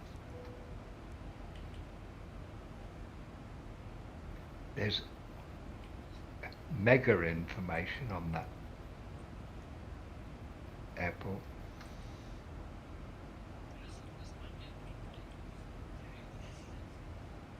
Yes, it's very interesting.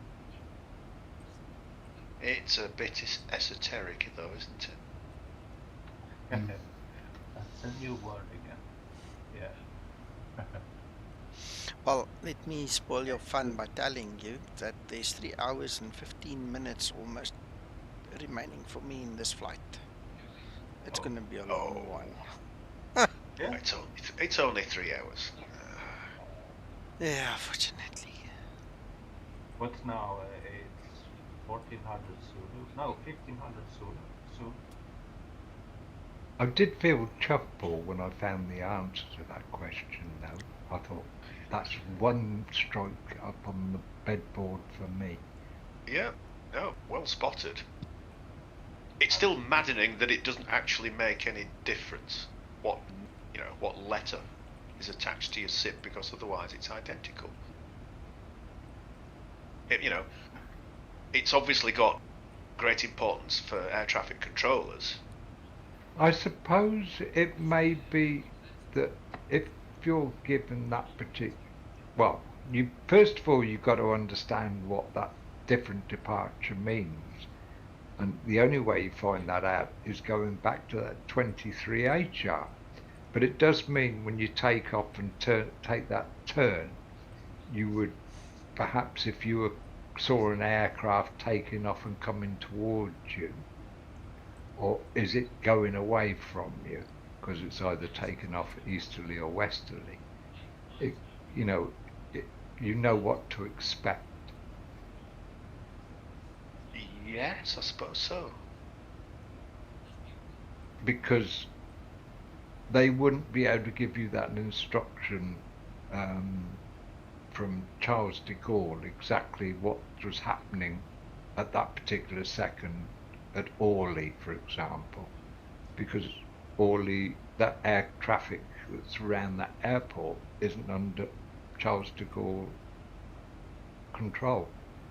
Well, you'd hope for a bit of coordination, wouldn't you? Yeah, but can you imagine if air traffic were after saying there's an aircraft taking off and approaching you, but it should clear to your east or something like that, because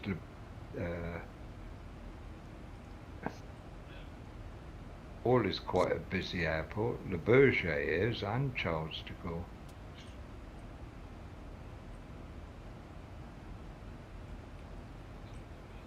John, are you here still? Indeed. Can you remember which oh no, you went Amsterdam, didn't you? Oh no, you came back through. Did you come through Charles de Gaulle or any of the other?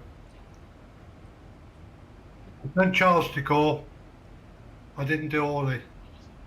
Yeah, it was Charles de Gaulle, wasn't it, when you came back from South Africa? That was the first time. Yeah. Doesn't Ryanair use, which one does Ryanair use? They don't use Charles de Gaulle, I know that. No, they use the one a bit more north. It's about 45 minutes out of the city. There's one just above Paris. I can't remember. I think it's Beauvais or something like that. It was too expensive.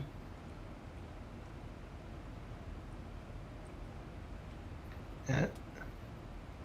It's not even one of those on that chart, is it? On that departure chart.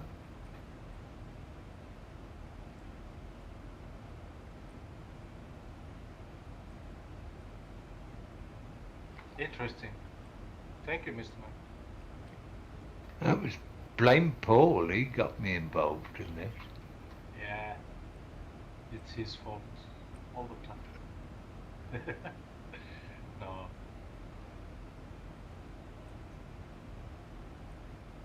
I really admire you guys. Lot of knowledge. No, it was really only a sanity check for me this morning when I couldn't spot the difference. And usually there's some clue on the chart what the difference is, whether it's a different category of aircraft or a different runway or something, but there was nothing there. And so I must have to check my sanity. Yeah, I must admit, I would have expected to see a note on that chart referred to chart so and so somewhere. You'd think so. As a note or something like that. But because to me that's a right mess, to be honest. Well, at least some explanation in the departure notice. In the departure instructions.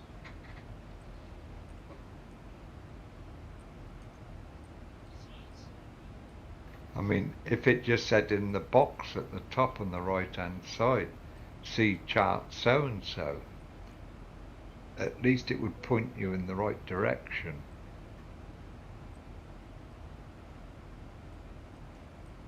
Yeah.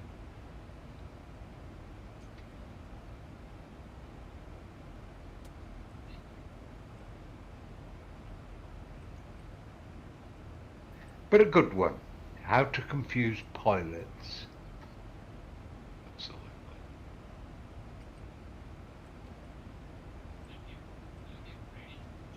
Good exercise though, Paul. Nice one. Yeah, and well spotted.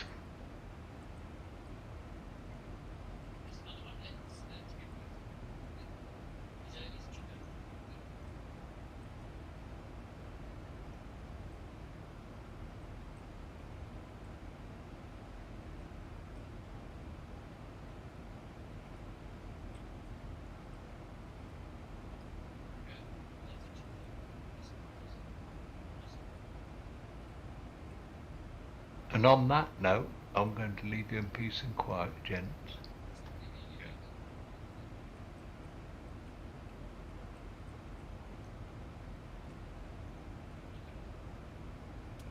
For a little bit. Catch up with you soon. Okay, take care, Mike.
Afternoon, everybody.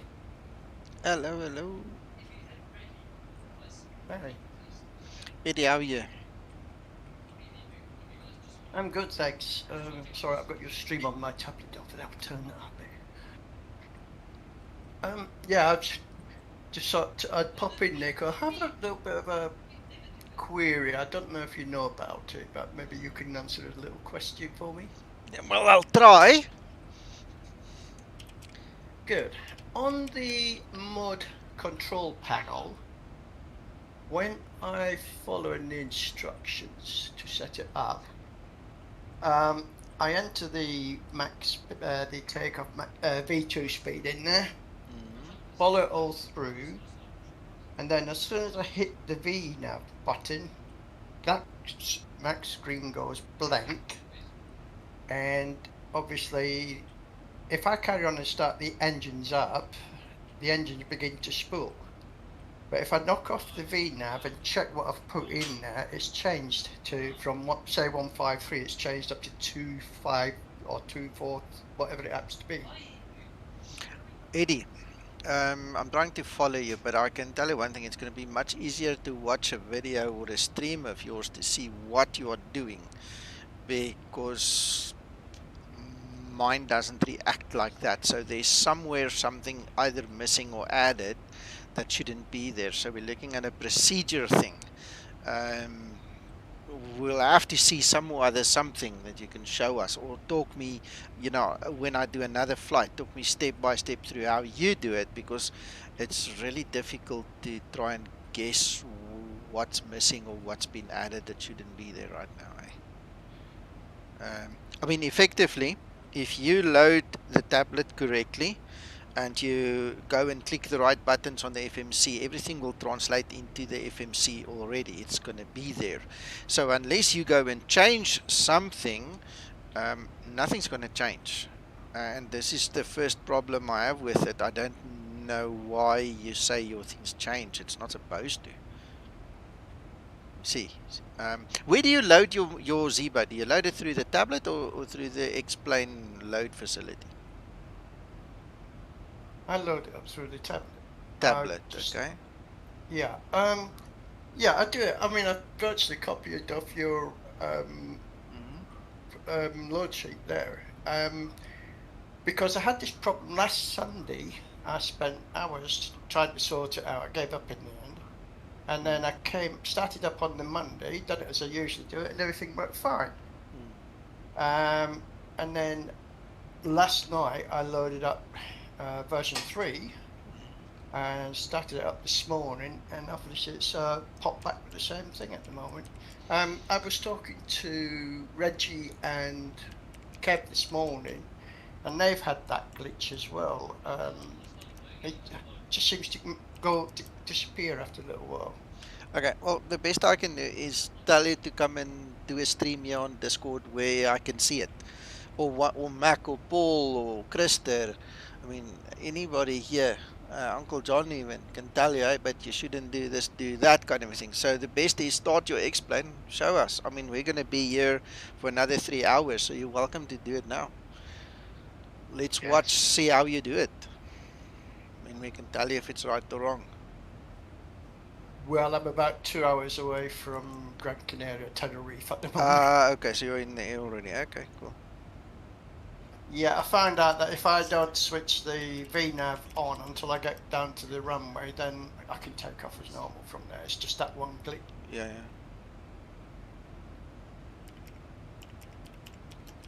Yeah, I mean, I've followed the instructions all the way through. I've never had the problem before until a couple of days ago, as I said. And then I was fine for a couple of days until I'd done the new update, and it's popped back again.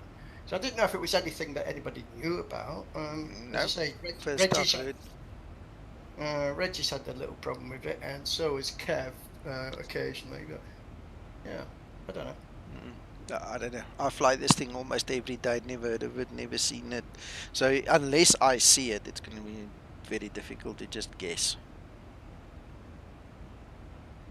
Okay, I'll sort of try and get something sorted out next time I do a flight. Then, even if I video it and just send the video across or whatever. Do it. Yeah, let's see. How's everybody doing anyway? Oh, we're just sitting here chatting. We're on a 3-hour flight, so it's long flight.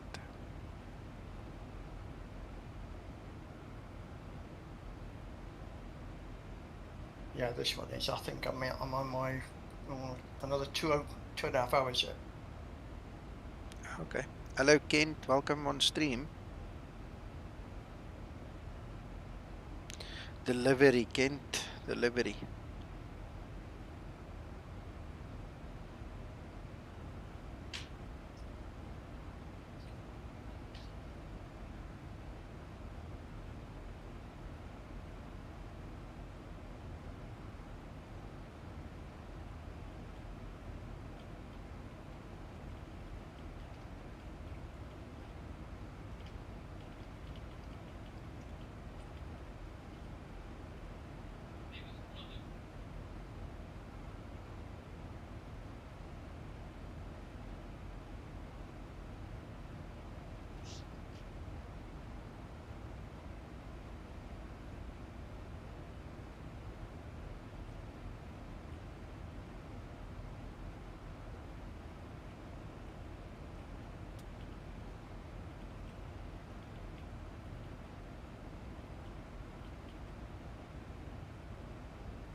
Uncle John.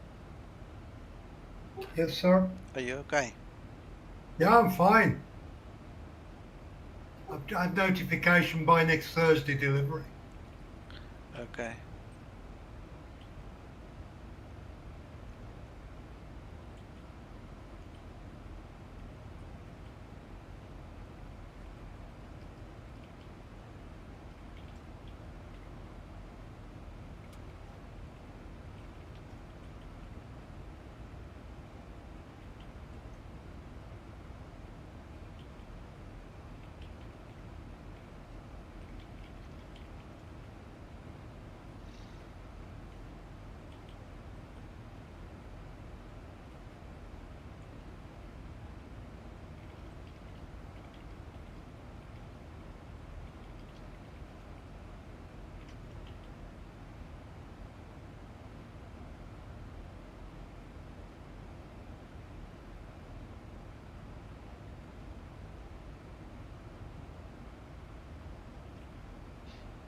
Mr. Nico, Yes. I saw a question on the Discord earlier today. It was about the mileage limits of the Zibo mod. Yes. Where do I get those information? Christer, I don't know. I don't have something like that, eh? No. Look, it's going to be dependent upon the weight that you carry and the amount of fuel that you carry. We've seen the 737-800 do 9-hour stretches straight from Painfield to Island, you know. Yeah, I know. So, I know, but I'm searching for a bit more information. There was a question on the Discord, and I tried to answer as well as I could. I feel I was answering a bit poorly.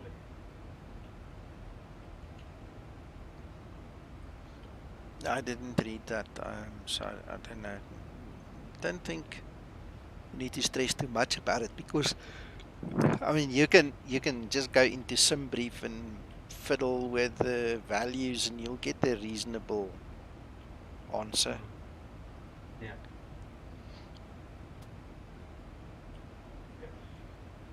Yeah, Mako, that's true. That's a long flight there as well.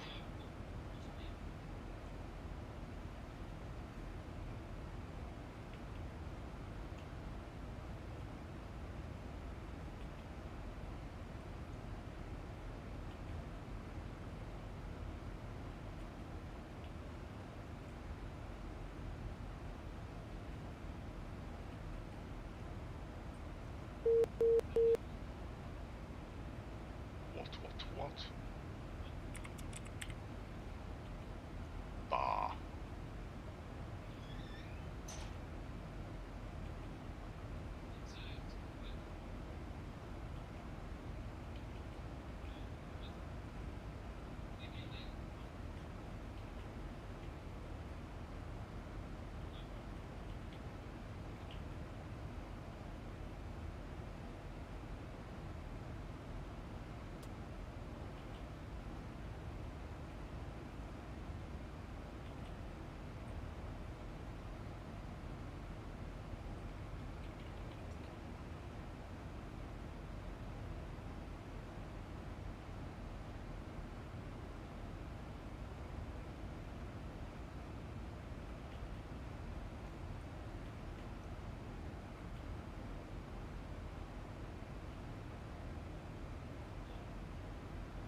Yeah, Mako, that's long, eh?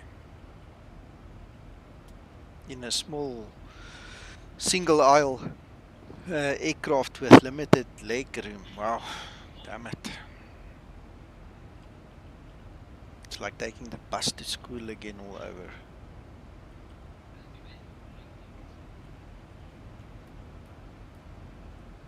Go away, you woman.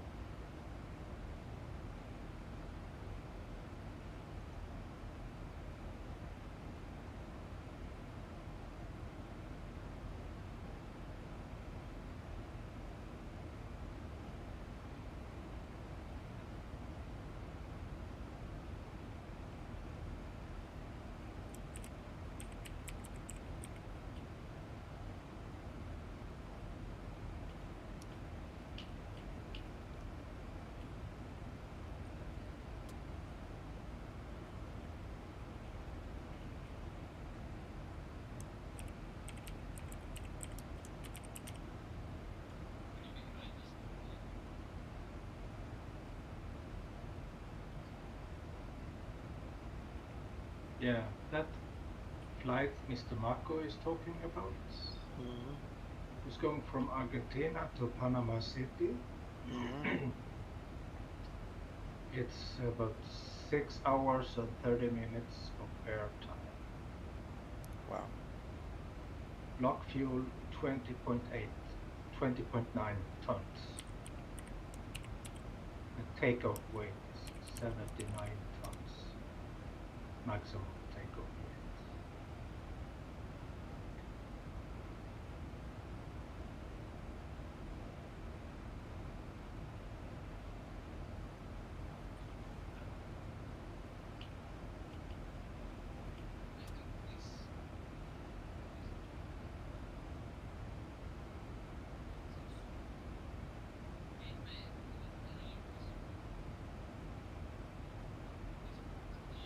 And the dispatcher remarks his warning flag as a warning flag. Flight time exceeds aircraft range.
Kent, that sounds like a good plan. I've been building a coffee in my mind here for the last 10 minutes. I think it's about time I need to go and make it. So I'm not going all the way to the crow's nest, but definitely to the kitchen. So I'll be back in a short while, guys.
Hello, my friends.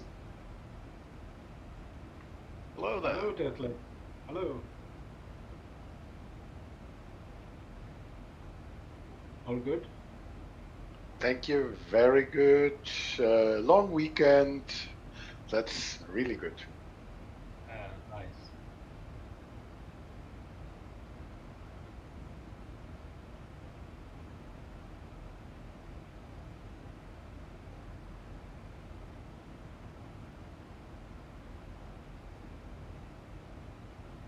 For the team in the background to solve the VA issue with the ARCAS and so forth. But unfortunately, on my previous leg, I forgot to start ARCAS. Oh, terrible. It happens. You have to start again. I think Nico will manage that for me when I enter a manual leg. Yes. A manual pirate, yes. Yeah, he's very helpful. Exactly.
back.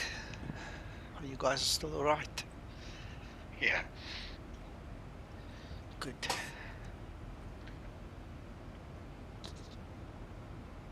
I just thought I'd nip up a couple of 1,000 feet, see whether it made any difference. Okay. And none at all is the answer. Hmm. As far as I can tell.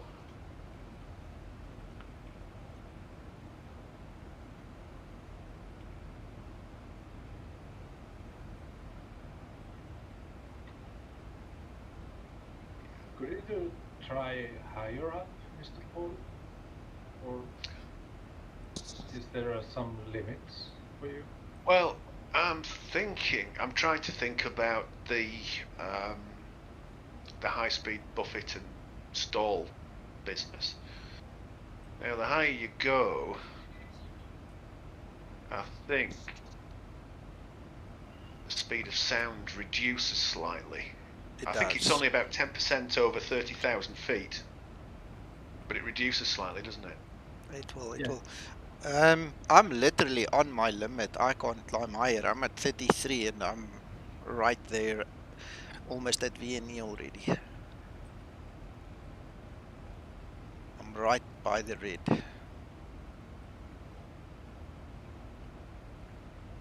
So if your speed is limited by the speed of sound, then going higher won't help. Nope. The efficiency of the engines will be better, but Yeah. Look, I'm doing Mach 0.805 already.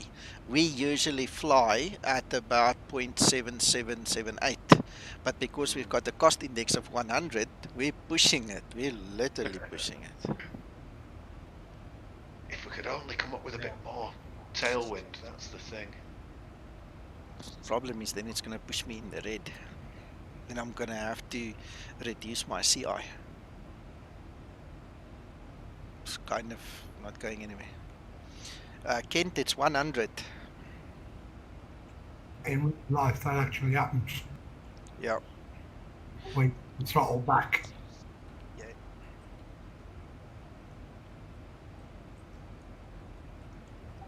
Well, I flew from Sweden to Hamburg today on flight level 410.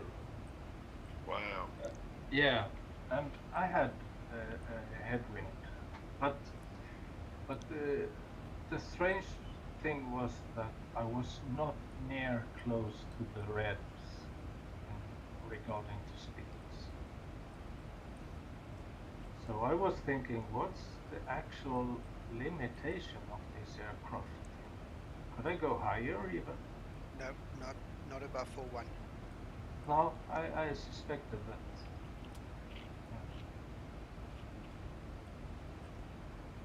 But I could probably increase my cost index instead.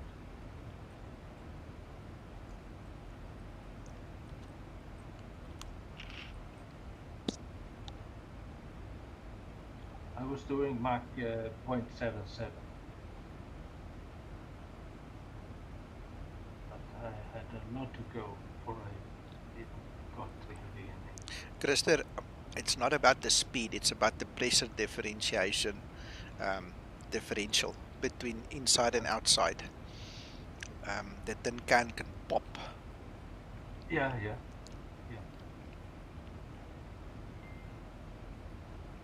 What's it limited to? Well, it's not limited. On that gauge, it goes into the amber at about 8.3 psi differential pressure, doesn't it? And you hit the red at 9. So that is the limit, isn't it? Where you try and pop the aircraft.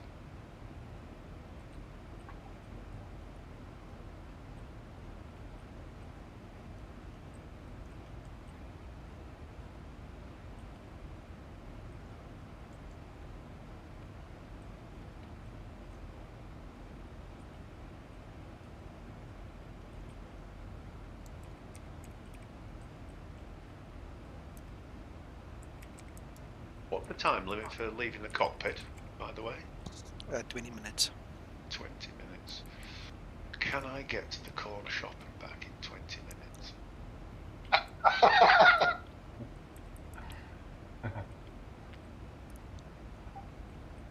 Well, I feel like there's going to be several more cups of tea involved with this flight. And I'm down to my last cup of tea's worth. So I'm just weighing up my options. I could go and do some neighbour shopping, which is always on the cards where I live. Everybody's very nice. If they've got something spare, they'll hand it over.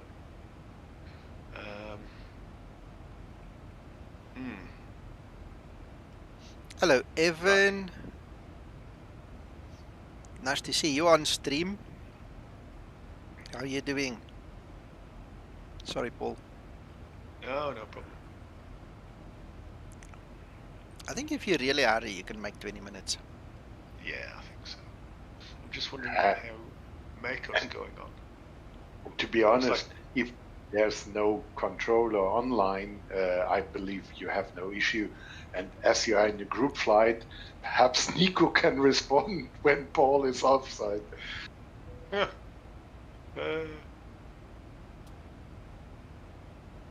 Or perhaps patch my mobile phone through or something. I know it has happened. Some other guy answered for other pilots. It has happened. Yeah, but the truth is, the first time when it gets noticed is when a controller comes online and pings you. Then the 20 minutes runs. Yeah, that's when it really starts. You've got a point there. So, if you don't say anything, Paul, we won't know when you leave. So when the controller comes and asks for you, we'll say, he's just left. He'll be back. Exactly. Excellent. And that gives you 20 minutes. So, yeah, good one, good one. And Paul, if you give Nico or me your mobile number, we can call you when the controller calls us or you. And then you can hurry up. Oh, we'll do like the real world guys. We'll just relay a message. You know? Stand by, please. Paul, come in, Paul.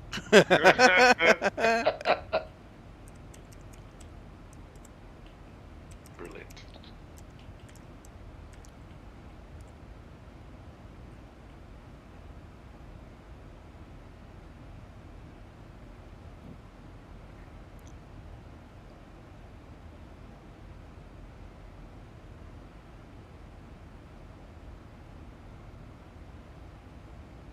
Yeah, I'll take my 20 minutes right now. My wife just got home.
Hey Jan, all good, all good. How are you doing?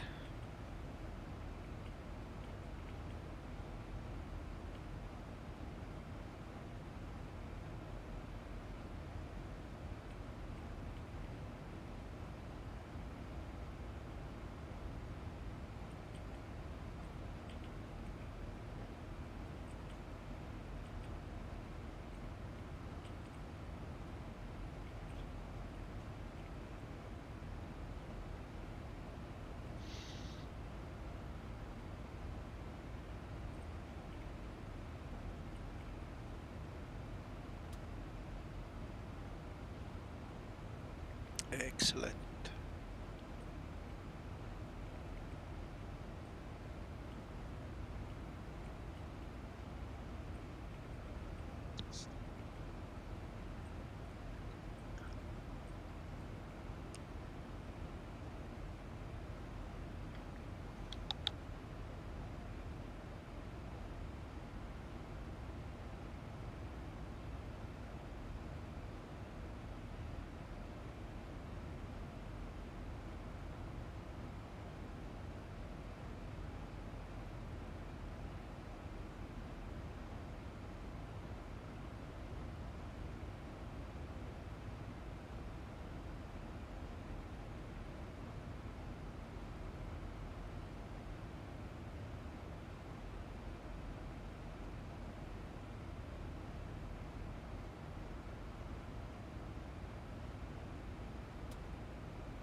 I feel so alive now.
Jan, sorry, I was just reading somewhere else. You have a question. So your reaction to my question above the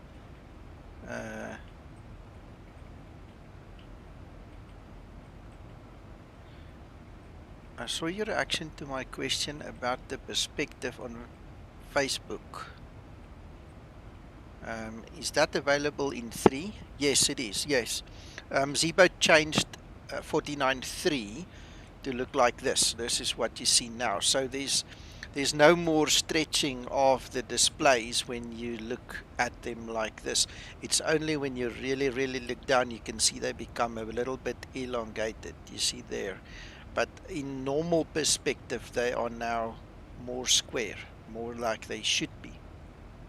And in terms of your second question, I don't have that. I think that's a user issue. He's got an old copy or something in there. I'm not sure. I don't have it.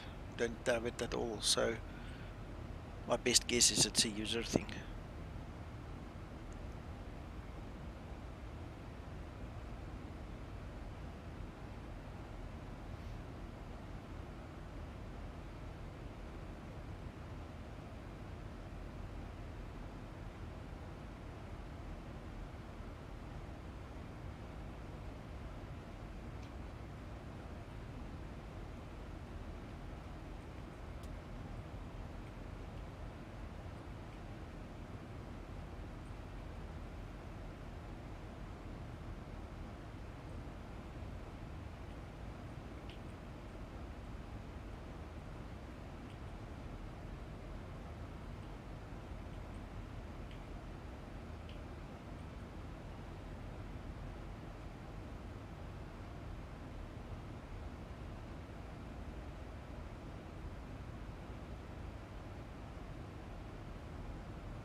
Hello, Peter.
Your aftershave smells divine.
Wahaha.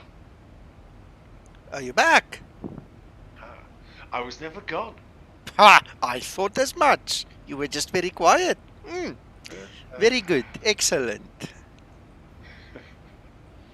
That, I must say, because it seemed like everything was conspiring to slow me down. Going down the track, there was a goose on the loose, and then on the main road there was a farm vehicle going at walking speed. In the shop was a little old lady paying in postage stamps or some nonsense in front of me, which took half a lifetime. But yes, got back okay, marvellous. And when I looked at my flight, it doesn't seem that anything has changed at all. How far have I come now? Oh, near Port Moresby are we? That's nearly halfway, isn't it?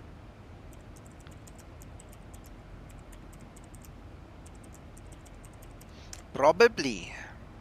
Are we nearly halfway there yet, Dad? Probably close. I'm not sure. I must be honest, I'm on the forum, I'm on Facebook, I'm freaking all over the show, and every now and then I come and look what's happening. I'm busy setting up a network attached storage drive, so I've got my 5 screens are busy. I'm even talking to Yeri and Zibo on the other one in Discord here. I mean, it's going good. I'm busy.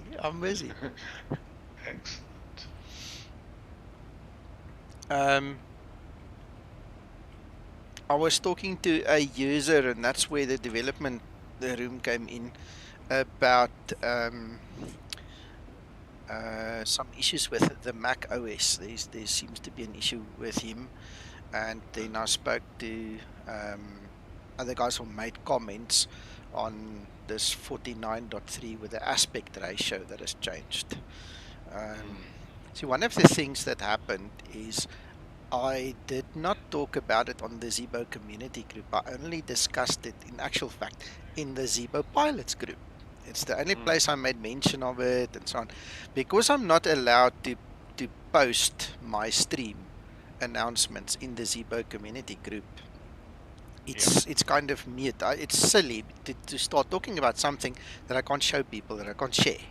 You know, That's so true enough, yeah, so I do it in my own group, and obviously, I mean, I also didn't discuss it here in Discord because the one user, for instance, is a member of our Discord, but he's not a member of the Zibo Pilots group, so he didn't get the heads up on the view change and that you have to change your views with .3. You know, so we were just having a discussion there. It's difficult to cover all the aspects, all the places, because there's the forum, there's the community group, the pilots group, and the Discord now. You know, I don't want to really repeat everything 4 times, but it looks like I might actually just have to put a little bit more info in the Discord server. I think that's a better place than to put some stuff. Because the forum runs on its own. Everybody's discussed it. I didn't have to make any announcement. It's been talked about, sorted. But most users on Facebook don't ever go to the forum. I've literally given the forum link 3 or 4 times in the last 2 days to people. Where can I report a bug? What can I do? They don't even know the forum exists.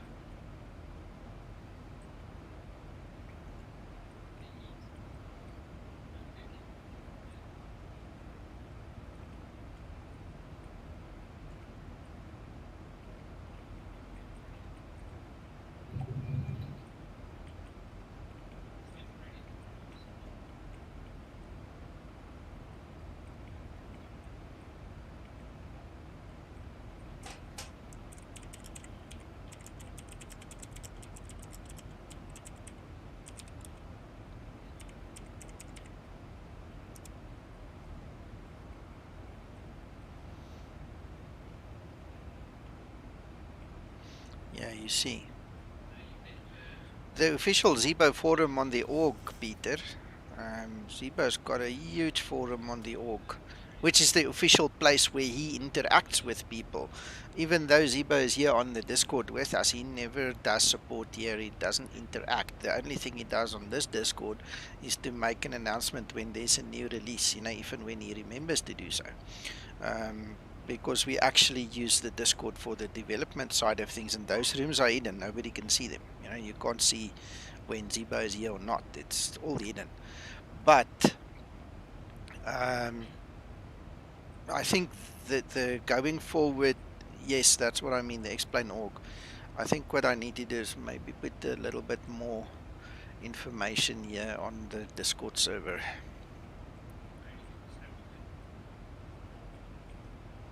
So I'll use the Discord server and the Zibo pilots group to make the announcements. I mean, my hands are tied on the community group. I can't do anything there. In actual fact, I shouldn't say that, but I can't post any streams, you know, announcements, things like that, announcement streams, the stuff that we do normally. Can't put it there.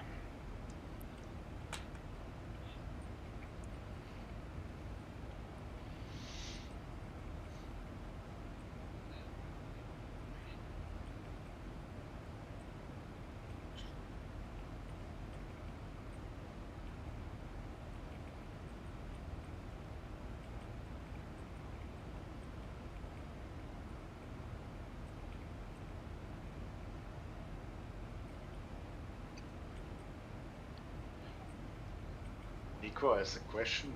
The problems with the downloads on the Google Drive and so forth, we get rid of since we are doing this via the torrents, or? Yes, yes. Look, I run the mirror Google Drive, and because people don't read, half of society don't even know the thing exists. It's in their faces. If it was a snake, it would have bitten them. It's in their face, but they don't read, so they don't know there's a mirror Google Drive. I've never run out of quota on that one, so it just shows you how little it's being used. Yeah. And then obviously I do the torrents, and for the guys who don't want those two options, there's obviously the Zibo downloader. That they exactly. can use. So. And I really appreciate the torrents. Mm. I just got, when you started that, onto that, and I like that I have the most current one directly on my server. Yeah. So I don't have to do anything except saying, okay, please also replicate that to the torrent and not only download. So that's the only action that I do. Yeah. No, I love this torrent thing. It works very well for me. Takes me 5-6 minutes to make the torrent and to post it out, to update all the files and the RSS feed, and voila, it's done. It's just, it goes. Yeah, and I tell you what, the nice thing for me is when I see it starts picking up speed, when you start seeing that sharing ratio and things go up. It's magic. Within like 3 minutes, you can already see that thing's going all over the world. Yep. So I see that directly. So I have always an eye on the shared drive that the torrent is spreading, and as soon as I see that, I hit the button. Okay, share it, even if I'm on work and so forth. So that's very fast. Very nice. So Synology smart drive is really good for that home drive. So yeah. In the beginning, I was quite hesitant. I mean, I started thinking about it probably a year ago already, but I was very hesitant to do it because of the stigma around torrents. And I've actually discovered quite a few mainstream IT suppliers as well as flight sim guys who use it. Even flightsim.com uses it. And I just thought, let's take it, let's do it. Spoke to Zibo about it. He said, yeah, try it. It was accepted with great joy by the community. Yeah.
First turn since ours, huh?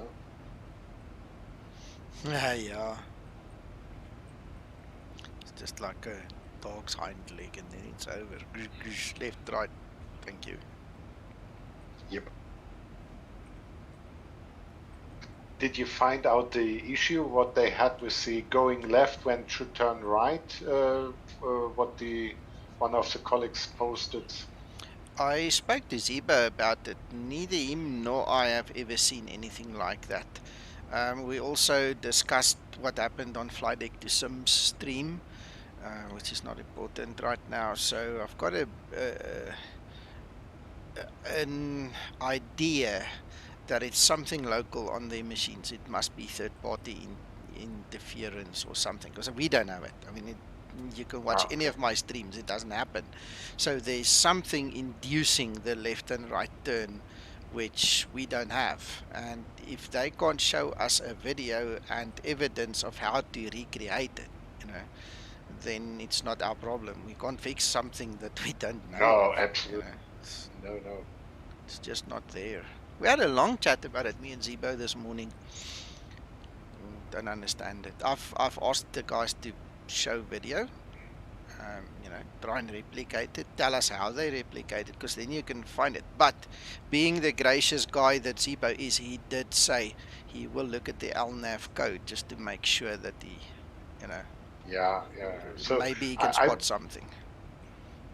I could imagine that the weather engine might indicate a turn and then calculate something of the thing. So whatever wind engine or weather engine the colleagues there was using, and that might, let's say, calculate it wrongly in the wrong situation and push perhaps the aircraft into the other direction. Yeah, it's very possible. Very possible. And if it's not that, it can be noise on the controller. It can be incorrect calibration. There's a lot of things we can think of what's causing it. And then obviously, remember now there are multiple different co-pilots available, and there are scripts available that actually flies the aircraft for you. I don't know what the guys are using. You see, no, you're right. If we're talking native Zibo and Zibo code, there is no such issue. It doesn't exist. No, I have not seen that there, but it could be. If I remember 1 year or longer ago, I had the issue also, and it could be that it was a weather engine. Yes. But I didn't dig into the details. So it's like the oscillation at one point in time. Initially, it was not the weather.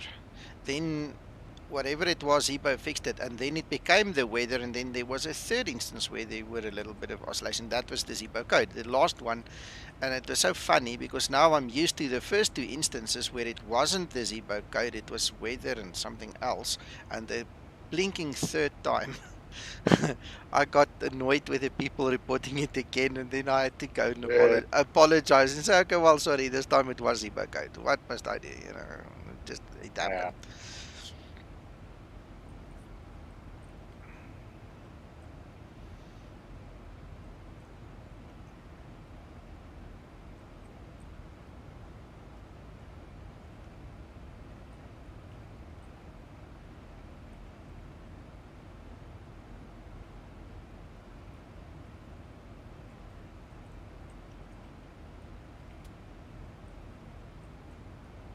the weather where you are flying is very nice. Look at the UK. That's horrible right now.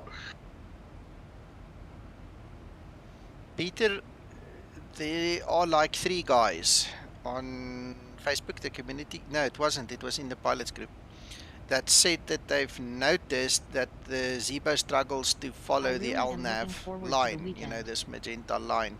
It goes left and right and left and right and kind of doesn't settle on the line. And I mean, you can watch my screen. You can go for the past hour and a half, and the next hour and a half, you'll see it is rock solid. There's no deviation left and right, left and right. So it's definitely not in our code as far as we are concerned at this moment. So unless the guys can replicate it and actually tell us how to do it, we don't know. But like I said, Zibo said, even so, he will go and just read through the code. Maybe he picks up something, maybe not.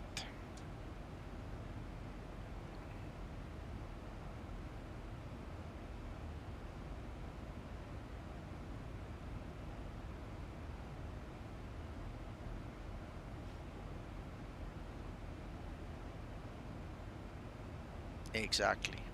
Exactly. I mean, you can see my screen is not standing still. XP realistic plus the weather, you can see my cockpit's moving. It's not perfectly smooth and what have you. And even with the 16 knot tailwind there, look, I mean, it's moving and all, but it's staying rock solid on that line.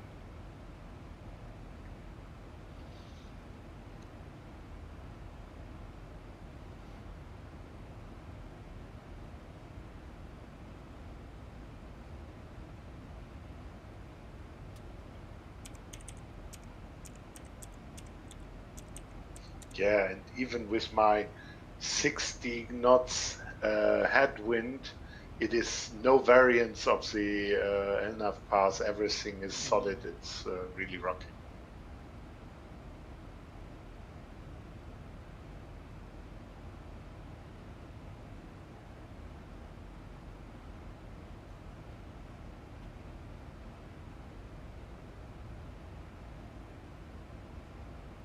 Nico, I still seen that the runway pre-selection in the initial FMC setup will not be really taken for the departure or thing as a precondition. So it remains like empty even if you enter something. No, I don't know that. Okay, but So explain to me how you do it. Start from the beginning. okay, I entered the route via no, sorry. Let me start really from scratch. Just a second. Peter, I agree with you. That's fine, Deadlift. Take your time.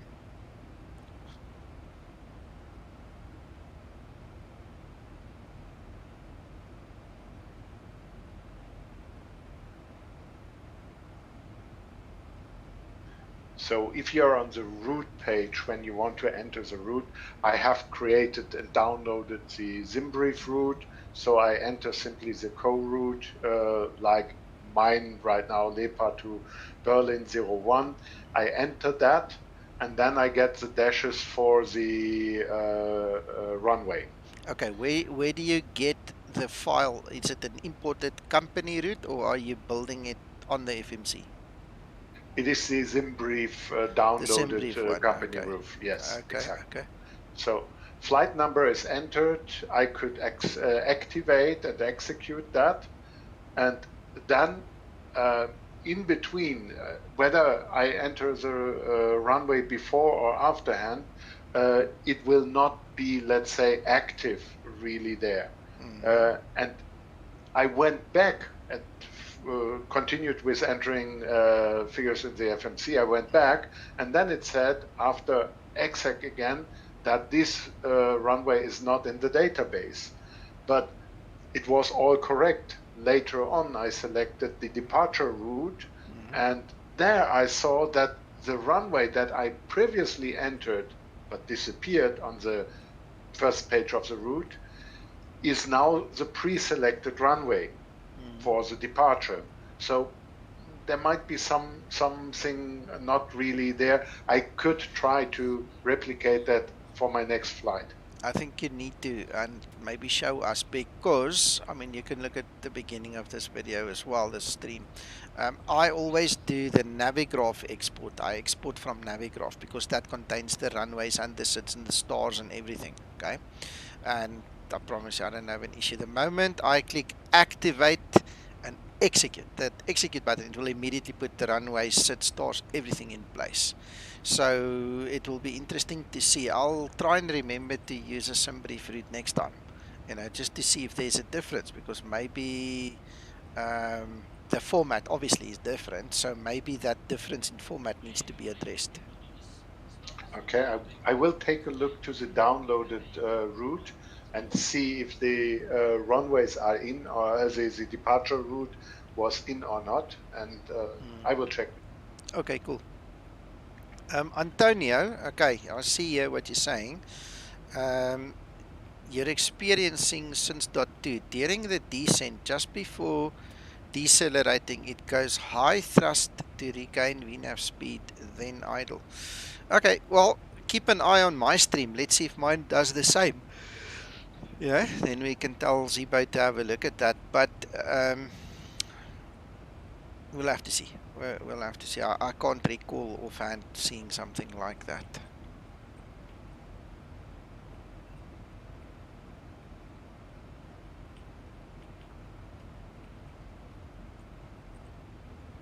Paul, are you here? I am, yes.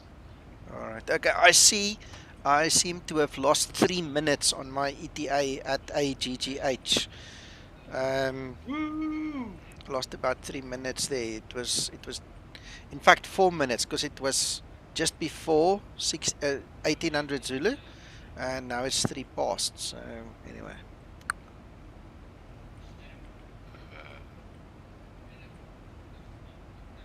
Okay, Uncle John, enjoy. You wanted to say? Is Antonio talking about the idle thrust descent, where you sometimes go a bit slow and then it spools up to catch up to the speed on the speed tape? Probably. I've noticed it does that a few times, and it's particularly noticeable when you are thinking that the decel point's just about to arrive. So it's probably more memorable that it's happening then than it actually being a fault. Well, we're watching the screen now, so as it happens, he says, yep. So as it happens, I mean, let's watch the screen, let's check the engine usage, and then we can ask Zibo to have a look if it's necessary.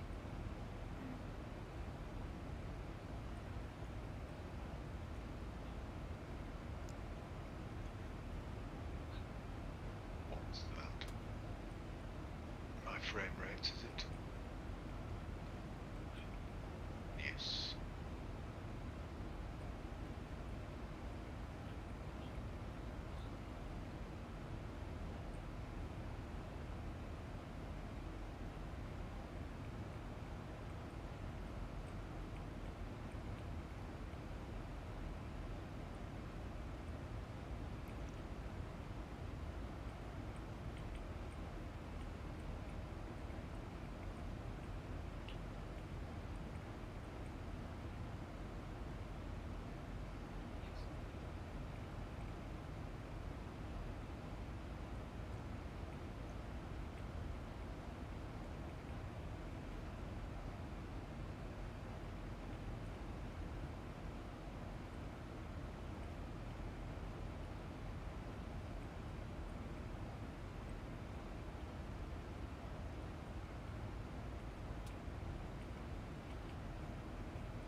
Interesting. Okay, we can have an eye on that. Have a look, see.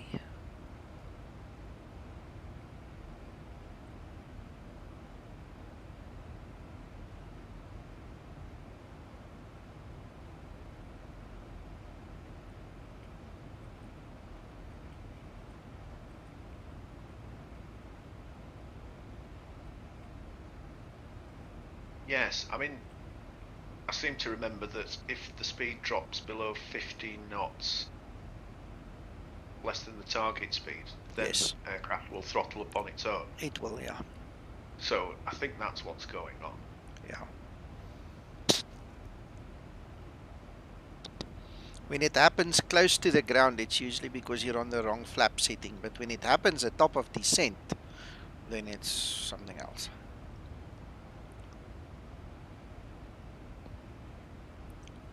You'll see if you don't use your flaps properly, when you're in the incorrect flap speed, that becomes very pronounced. It goes slow and speeds up, slow and speeds up. You put an extra notch of flaps in there, smooths it out completely. But we'll see as we download.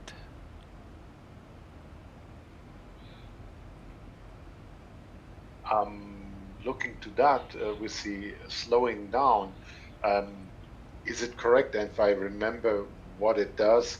If it reaches the top of descent, so 10 miles or 5 miles before that, it slows down to the descent speed. Yes. That's the first step, as far as I know. Yes. And with this slowing down, for sure, it lowers the thrust to come to the speed. And I believe, depending on the headwind or tailwind situation, it could be a little bit too early to slow down and to reduce the speed. And perhaps it is exactly the point where it should be at the right target descent speed, but it slowed down too fast. And then before going into the descent, it needs to speed up again while it was less thrust. So perhaps this is a kind of, let's say, circling effect, while exactly at this point slowing down or trying to slow down, and the target is not yet reached, or the 15 knots where it should increase again is arriving. And so perhaps in tailwind situation, I could imagine. Yeah. Hello, Bapina. I like the cheese.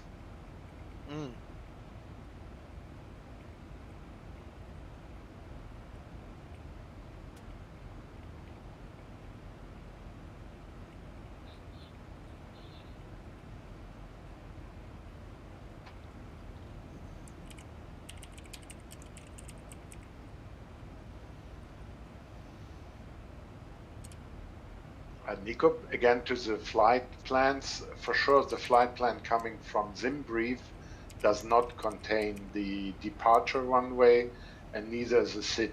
You see, then you have to put it in. But then you'll have to look at the procedure of doing it and things like that. See, one of the benefits of exporting from Navigraph, the desktop chart application, is it includes everything.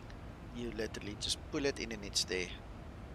Yeah, exactly. So I get used to download it from Zimbrief. In German situations, usually the departure and the arrival SIT stars are also included.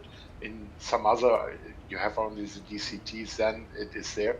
But again, I will try to replicate and record that, which behavior I have there when I enter the runway manually, when it disappears, and what the situation is then. Perhaps this is not correct. I do not know, really. If you can make a video, that'll be really cool. That'll be super. I said to the guys when you were not there already, you have to do me a favor again. I forgot to start the ACAS when I started my flight, so it will be a manual period from my flight from Palma to Berlin. Yeah, just fill in the blanks. Yeah.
So the answer to Antonio, again with the descending, I have often the time, especially in headwind situations, that I add some thrust manually to not come into this up and down situation, that it keeps the speed.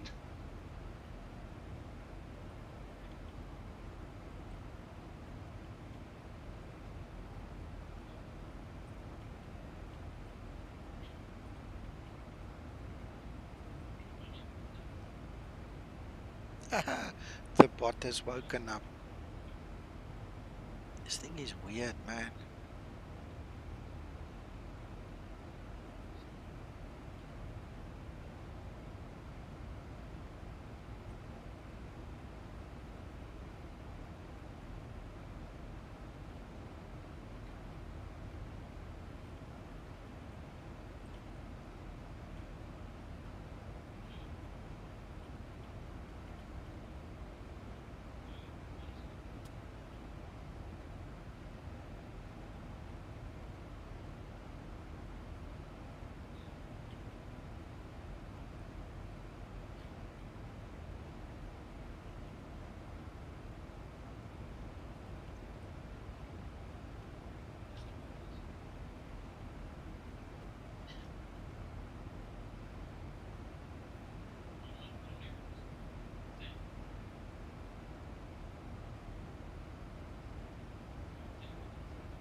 I'm starving. A pie and a beer maybe.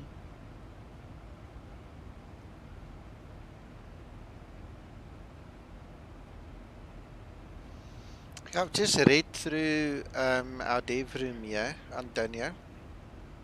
In version 349 RC 2.2. So that was before version 349 full. That was the last test model we had. Zibo worked on the VNAV target speed reduction. So I'm not sure if that's got anything to do with it, but it kind of sounds like it might.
Yeah, you should have noticed that from 49 full actually, because that's when he did it. So,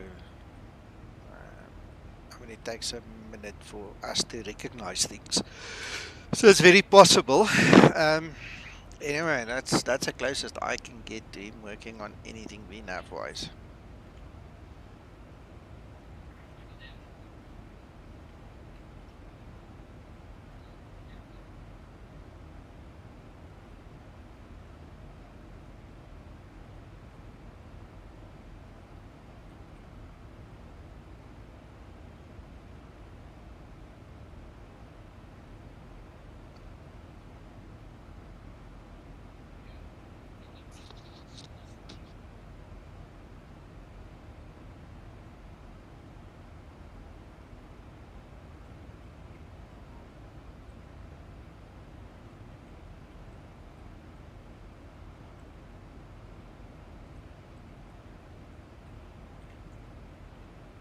Yeah, we're talking VNAV, not LNAV. LNAV is left and right. The VNAV is the descent and the speed.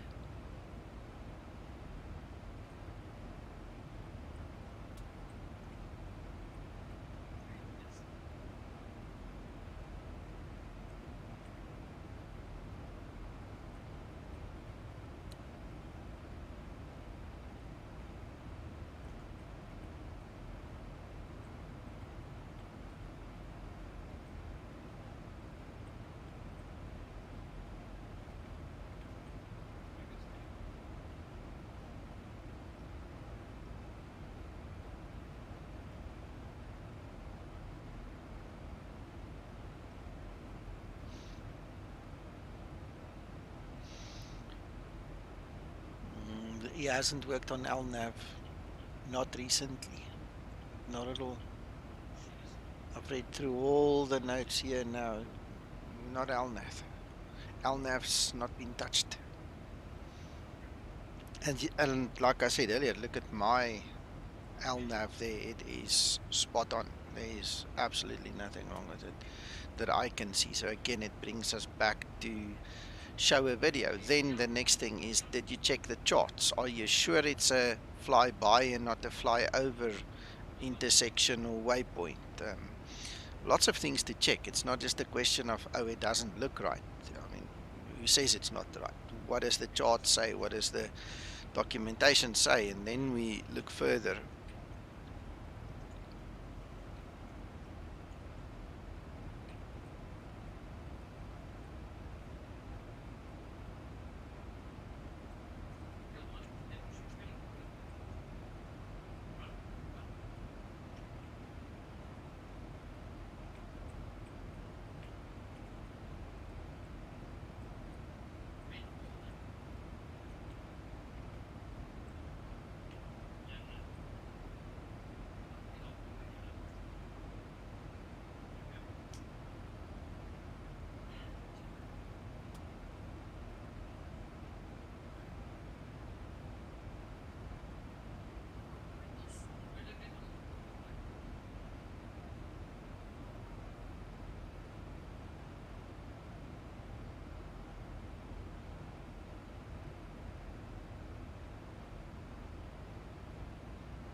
I think there's another thing to add into this equation, Nico. And that is, if you don't put the descent winds in, the Zibo FMC model doesn't know to adjust its model. Okay, gotcha. That's also very true. It may be that it needs to flatten out because it's got to the 10,000 feet a little early, or perhaps it even gets there late, depending on what the winds are doing. Could be.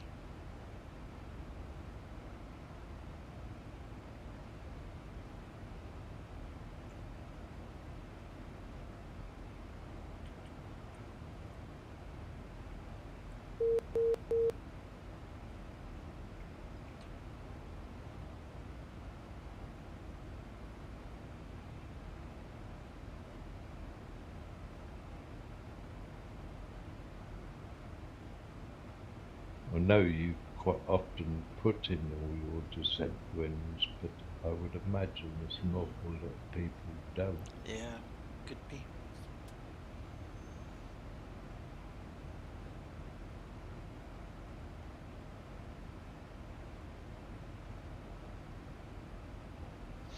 Okay, I'm getting frustrated now, and it's not with the Zibo at all. It's with this Synology network attached storage server. Anybody on stream that knows that? Or on Yeah, Discord? yeah. I've got an own cloud server, so I've got my Google Drive, OneDrive, and own cloud, which is all basically the same thing. But the own cloud is obviously my Linux box standing next to me, and they obviously have a syncing client where you have got one folder like a Google Drive. Drop something in there, it syncs up. I've been trying to find something like that for the Synology because I want to get rid of own cloud.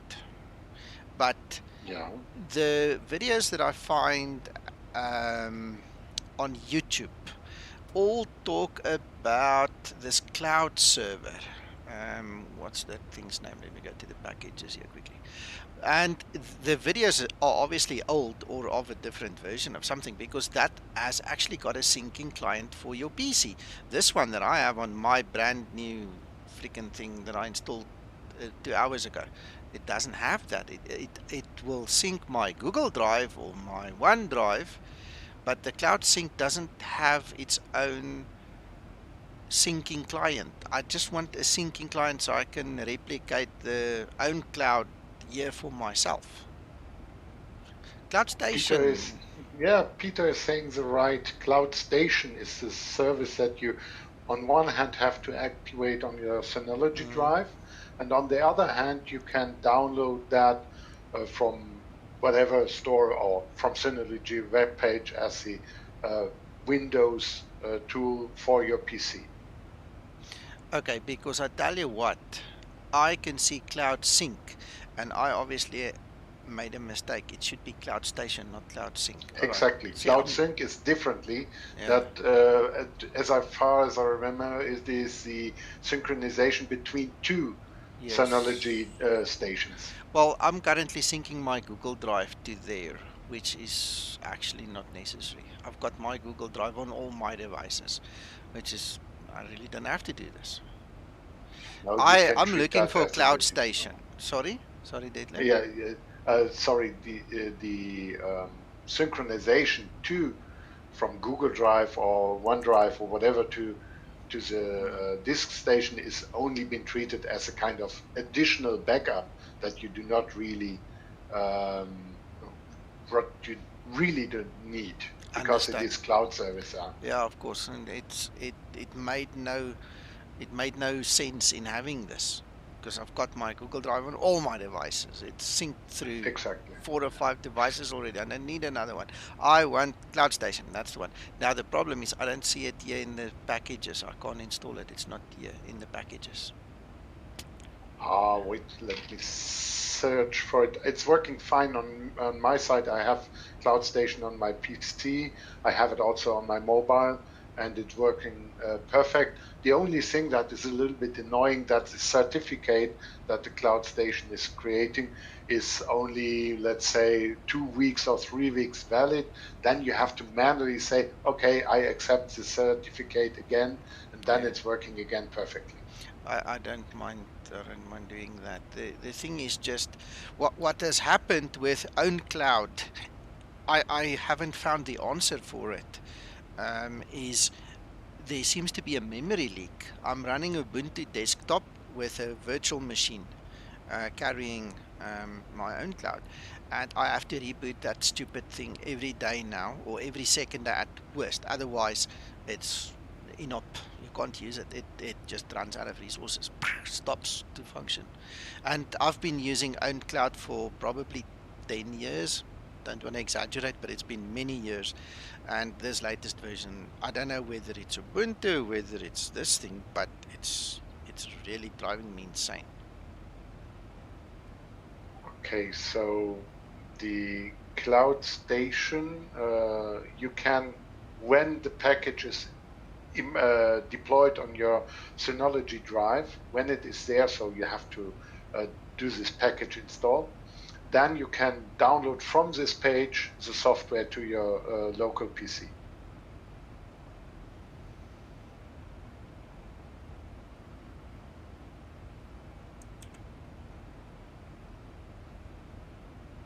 There will be a button. Let me share my screen in the Discord. Okay, I'm just going to disk station manager on to see where this. Hello, Mako. Yeah, thanks. Let me see your screen there. Yeah, no, well, that's sorry, what it's I'm in looking German. for. No, I don't mind. I can read German. I just don't speak it. Okay. Yeah, I see what you have. Okay, so DSM is updated to the very latest model. I literally installed a 4 terabyte hard drive this afternoon, and I finished the install and the updating after my dinner and after the stream started. I now need to get that freaking cloud station. I need to know how to get that because it's not in my makeup here. I'll show you. It's just not here. There's my server. I don't see cloud station unless I'm really needing a new pair of glasses. Wait. I don't see it. So for me, that was the cloud station server here. Yeah. That needs to be up and run in the package. Makes sense, but it's not here. So not in all packages, even. I mean all if packages. You look to that. I mean all packages. Okay. There's everything. The reason I got confused with CloudSync is because of the similar kind of a cloud icon. So yeah, for sure. Just proves I'm human, but the fact of the matter is I've disconnected that thing from my Google now. I couldn't care less. So the whole idea now is to find this cloud station. I don't know where to find it. It's not here. Wait. I will read that. Perhaps it is replaced by another technology or something like this in later on, but I do not think so. I will search. Okay. Because literally, if I can get that, I can get rid of my memory leaking, not functioning own cloud. Yes, and the reason why I didn't use that before, even if I had the Synology drive there, I wanted to get rid of the, how it's named, come on, Dropbox, where I used beforehand to store my password files and so forth in a secure store. But then Dropbox limited the connections to, I believe, 3 or 4. And I said, no, I have more than those devices, and I want to have that for free. And then I moved to this cloud station. I have used almost every conceivable one, including Dropbox, and there you go. This is the one that replaces it. This is the new one, guys. I've just read up on it. It helps to read the freaking manual. There you go. Synology Drive Server. That's the new name. That's the disk station or cloud station has been succeeded. There it says to you, will now be succeeded by Synology Drive Server. So there you go. Cool. That is what we need. So it's already up and running. Apparently. Okay, so perhaps you can see the application in the. Yeah, very good. Yeah. All right. Okay. I'm gonna play around with this in a little bit. See. Did I just hear a case of RTFM? Yes. Okay.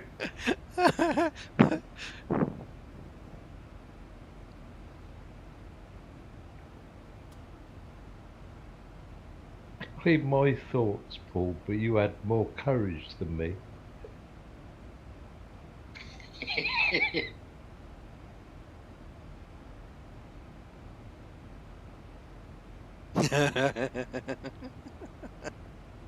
It sucks being human sometimes. Anyway, we'll survive. Okay, all right. So now, well, now I know where to go and where to look and all the rest. I think the phrase for today, Paul, is I'm an IT man. Do as I say, not as I do. Yeah, absolutely.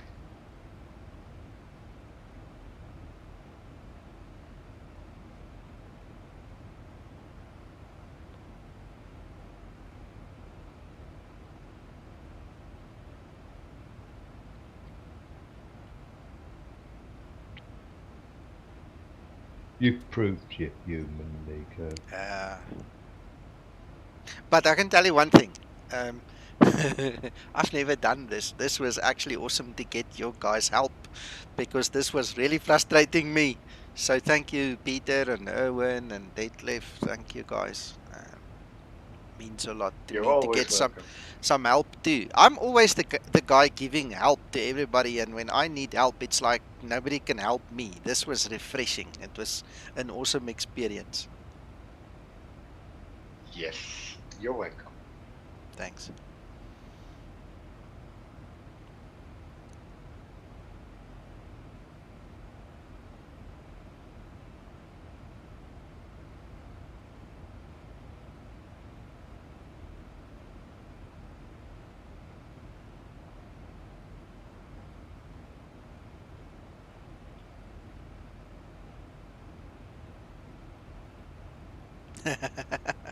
Yes, yes.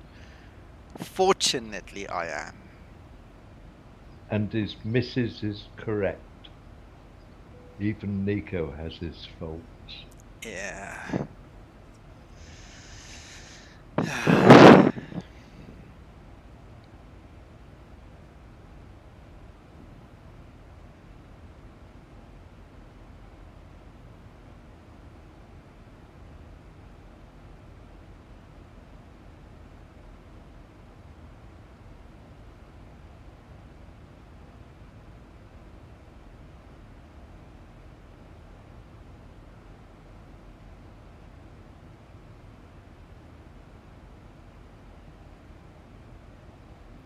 Nico?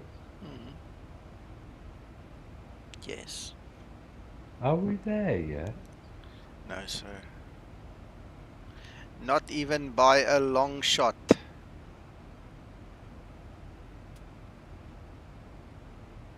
Oh, I can turn over and go back to sleep then.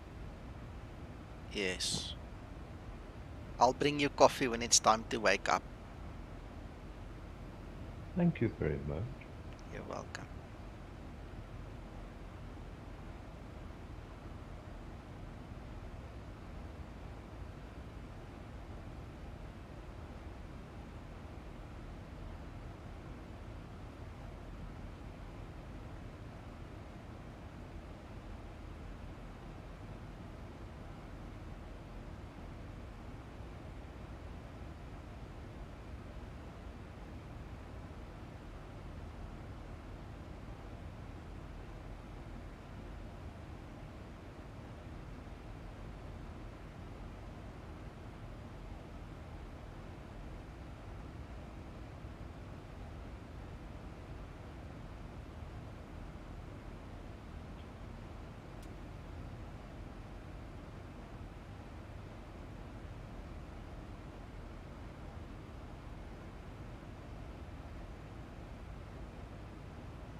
Nico, did Zibo update the EFB calculation for the approach for the landing, the VREF edit?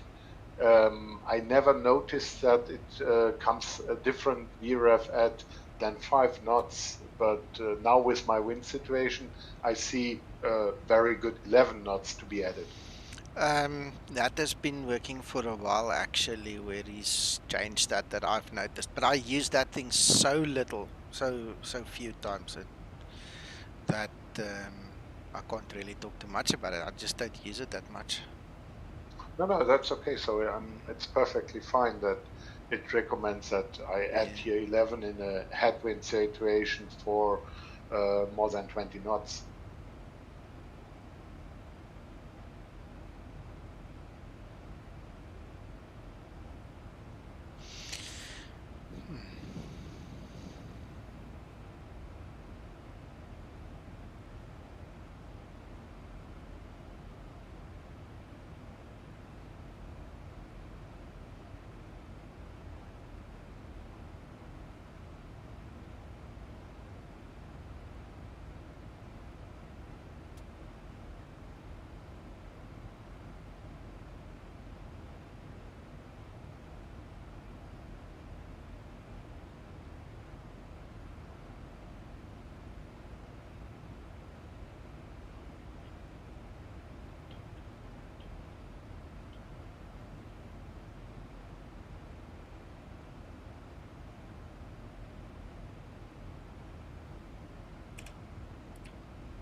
Okay, well, I'm getting frustrated. This document tells me to go to the Synology Download Center to get the client application. I click on that hyperlink, it takes me to the freaking website. And no matter where you look, there's no such thing. There's no Synology. And I don't know why it will use the old system, the Cloud Station drive utility. It doesn't make sense. So I'm stuck. Now I've got the server, but where the hell is the client? Wait.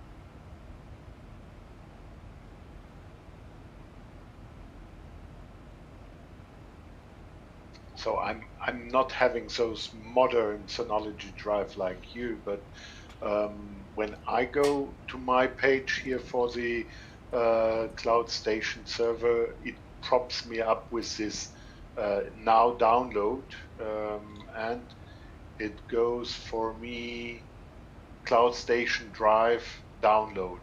So, well, that's the button that pops up when I hit that. So I do not know if in the new version of this drive is working differently.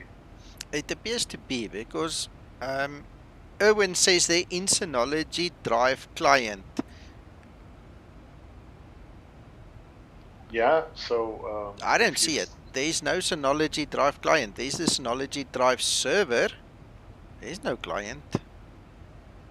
Just isn't. So I'm sharing, oh, just a second now, I'm sharing again. So I do not know if that appears to be the same, but when I click here, Synology Cloud Station Drive, download now, it tells me here, Cloud Station Drive, download.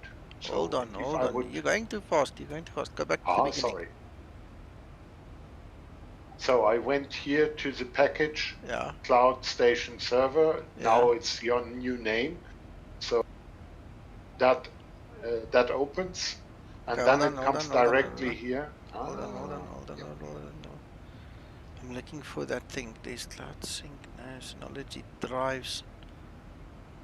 Synology Drive Share Sync. Okay.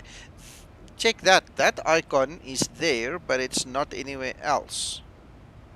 So I'm going to click on that one. Let's see. Yeah. No, this is server client. So this is synchronizing client. Before. Synology, that one. Yeah. Synology Drive, not the one before. To the left. Synology Drive. Not that one. Not ShareSync. Not the second to the left. Not the ShareSync. Not that one. That's Synology Drive. That's the one you said now. Not that. That's not the one that you should select. Go back to the program selection. Not Okay. start. No, no, no. Don't start. Yeah. Okay. 2 icons to the left. That one.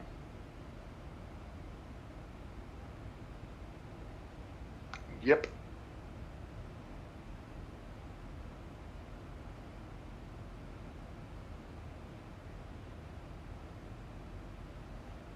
Synology Drive. Is that the one? Yes, exactly. So the video on YouTube is a little bit lagging, therefore, yes. All right. So now I go to Synology Drive. That's what it looks like. Correct. Okay. Where do you get the client to install on the local PC? Okay. Stop. Okay. Go back to this one. I saw that there was a Drive admin console. Perhaps you have to have that on the very left-hand side in this row.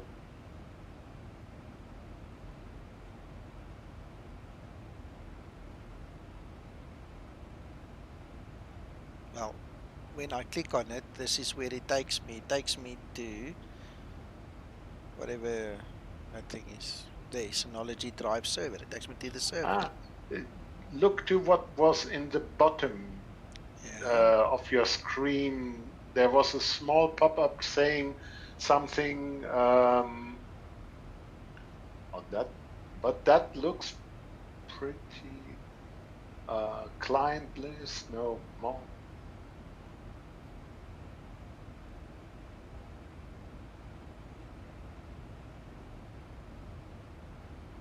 Wow.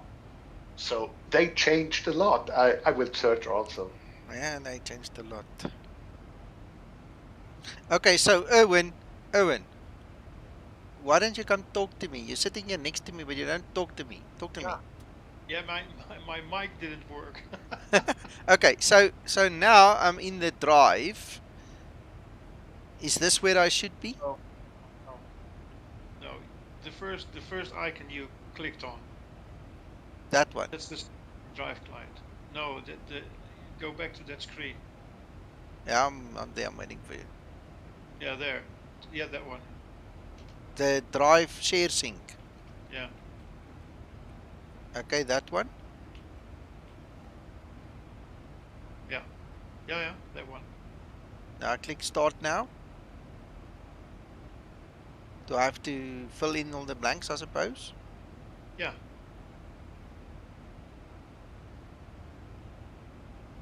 What does it say?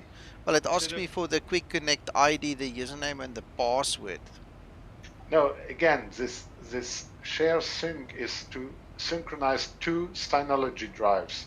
Yeah, I don't Nothing, want to do not that. what you want to. So forget about the sync drives, share sync, and so forth. It is really only the drive application. But again, sorry for the lag in between, but I saw that there was a small pop on the right bottom saying get the Synology apps or whatever. I can't remember in which exactly situation it was on the screen, but I might have seen that on the right hand side there was a download the latest apps. Okay, I got it. I got it. I got it. I got it. All right, for PC.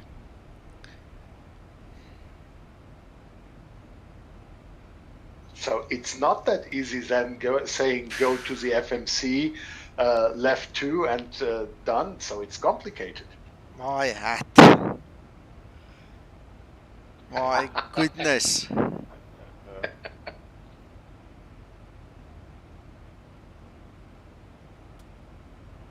Are you likely to be flying But with in the Uncle link I John in the sent near you, future? Nico, it's explained What there. a Huh? nice guy. Yeah, I haven't had time to read it, Owen. You're asking too much of this poor simple brain of mine this late at night.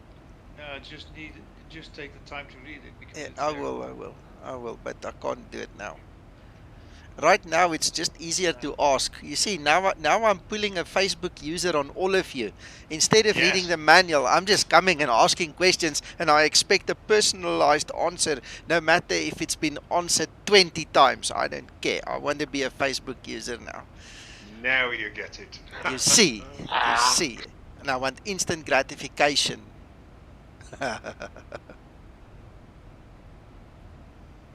Okay, Synology Drive client. Let's see.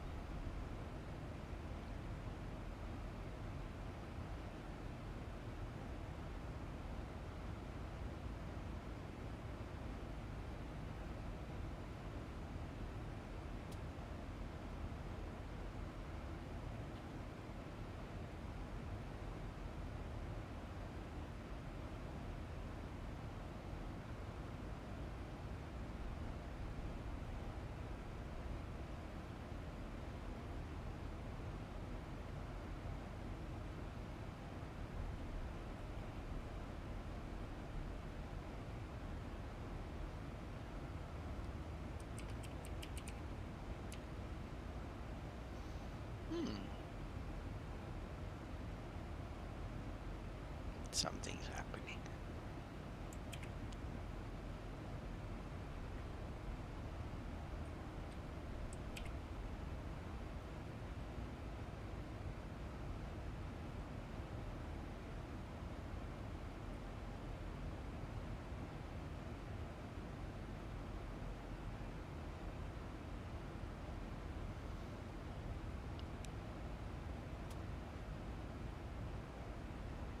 What the hell is Quick Connect?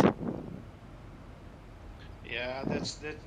Then you can connect to your Synology drive via IP via IPv6. yeah, via internet, via external.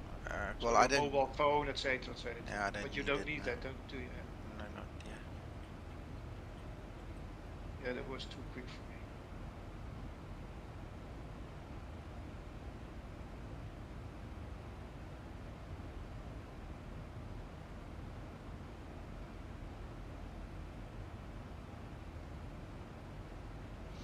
Ah, now it wants a local folder, obviously. Mm-hmm. Yeah. Ha ha! Ha ha! We're getting somewhere.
I tell you what,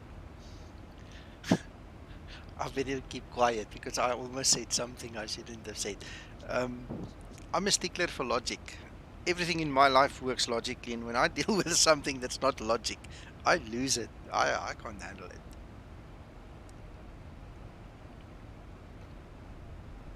There's this one software package that I use for work, and it remembers the order in which you enter the data. So there's nothing alphabetical about it. There's no numerical order. And you have to go find A amongst S and T sometimes because that's the way it is. And there's no ways to fix this bloody thing to sort alphabetically. You have no idea how my OCD acts up when I use that program. It is so irritating. I want to kill it. Then kill it. I can't need the bloody package.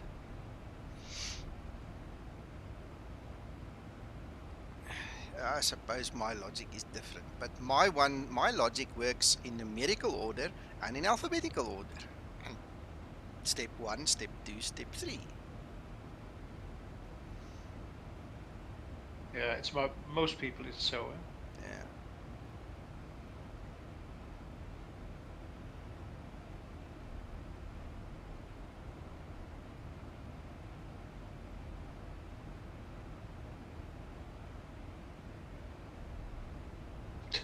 Your OCD.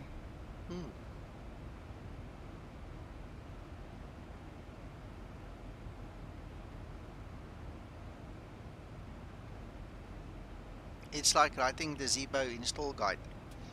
The, Yeah. the principle of updating and installing the Zibo has never changed. The file version numbers have changed, or the Zibo version numbers have changed. And do you know how many people cannot grasp the concept? If they don't see the correct number, they can't update it, they can't install it, and they go ape. And then I go, how's that possible? It's the same thing. You take the full package, you put it in place, you take the latest zip, you put it inside, and there's your full thing. I've just told you how to install the Zibo in 3 seconds, right? I had to write a manual of 40 pages to explain that one principle because this is too short, that's too long, that's too big, that's too small. Where's the version number? That's not the same version number. I go, oh. I'm losing my hair. You guys, you'll see me one of these days. I'm really losing my hair right now with old age and all. And I swear, it doesn't help when you deal with people like that.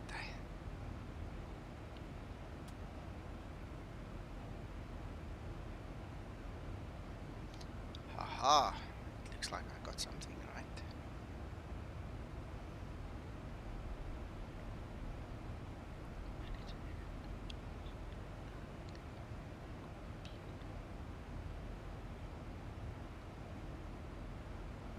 I don't want that.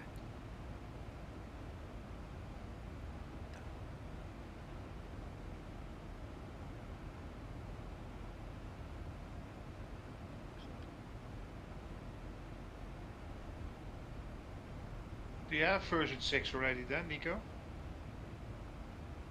Version 6 of what? Zibo? No, this is version... No, just joking. Yeah, the version 3.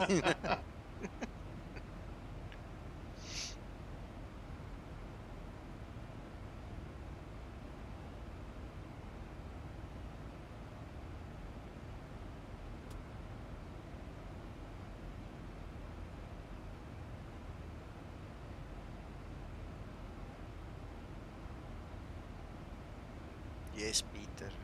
I don't know, man. God made us all different, but I tell you what, some people, I think they cheated during the creation process. You know, they didn't even pay attention then. Aha. Okay, this is nice. This is nice. Thank you, guys. This is really looking nice.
Of descent's getting close. Let's pay attention.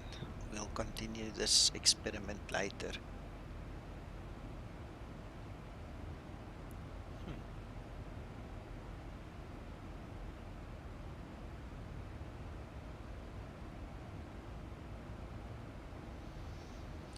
Yeah, your Windows browser you can easily drag and drop to that file in Yeah. your nav.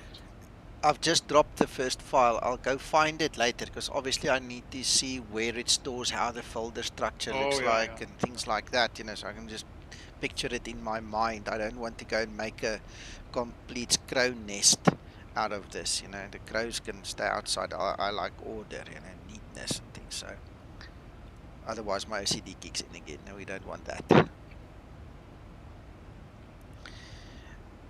Right, so what I want to do is go to weather.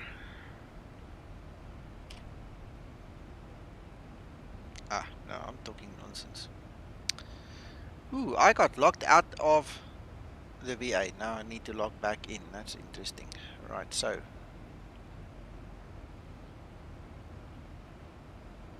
weather.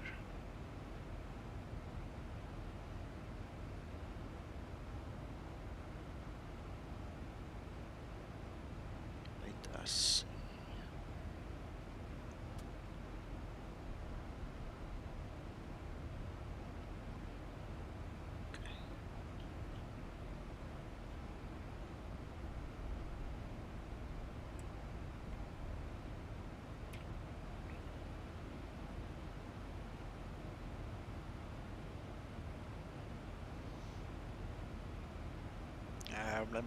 Nav.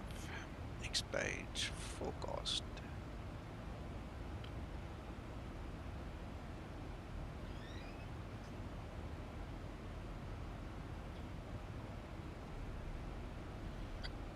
Right, okay, before we do that, let's see again.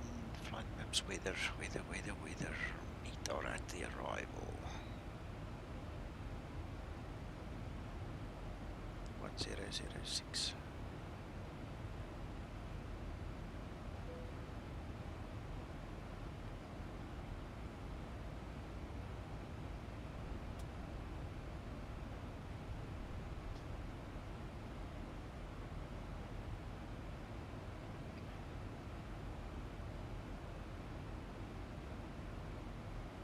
I see lightning outside, it seems, here in the sim.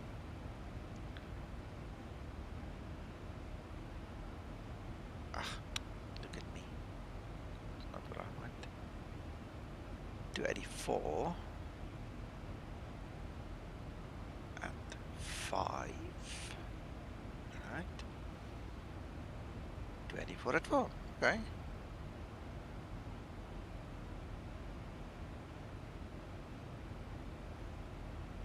Alright, let's go back to Navigraph. Come on.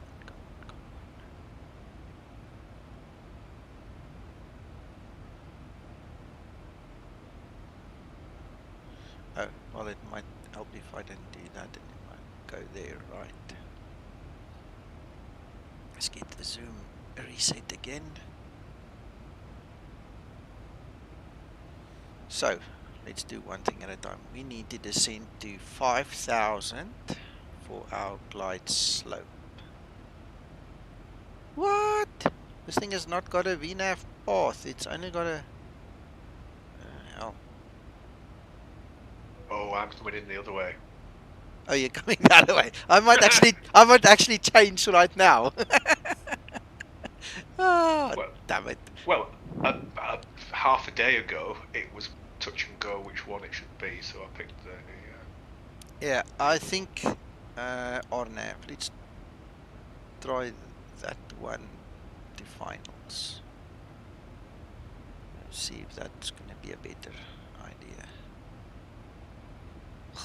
No, it's the same thing. Okay, let's fix this. We're going to do the other arrival then, and we're going to change the runway. The wind is not that much, I think. Let's just actually check the winds. I've not looked. Yeah, let's have a look. Meet or at arrival. I didn't check the winds earlier. 140 at 4 knots. No, well, no. In that case, we've done the right thing. We're going to change this. So that's fine. We're going to runway 24, RNAV, runway 24. Ha! Ha ha! There's an LNAV. Yay! Happy days, happy days. Okay, so what are we going to descend to? We're going to descend to 3,000. Okay, but before we do that, what's transition altitude is 11,000 and it's currently set to top. I'm just going to lift that 1, 2, 5. Let's just make it a little bit higher, give us a little bit more room to work. Right, so that takes care of that. Then we are going to, what did we say, 3,000, descend to 3,000.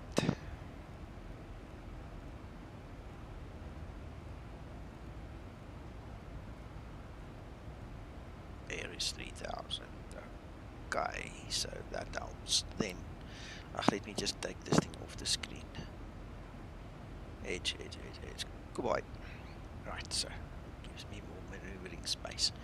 So we said 1006. Yo, do not jump. 1006. Right, we have 4.6. Linda. 4.6 tons of fuel, and we're going to land at 4, so we can drop 600 kilograms. I don't feel a bit tired today. I'm so glad. Thank you, Linda.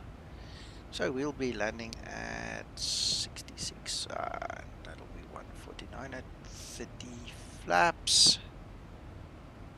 Our decision altitude, this is a DA, not an MDA, so it will be 400.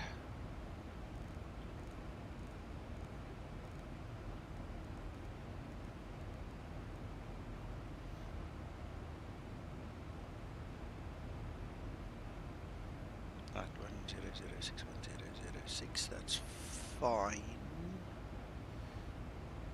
I don't know the airports, I'm going to do an auto brake 3 at least. Then we want to 39.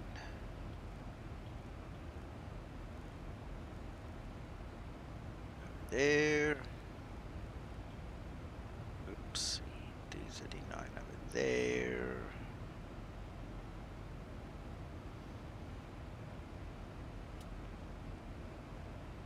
That's about good.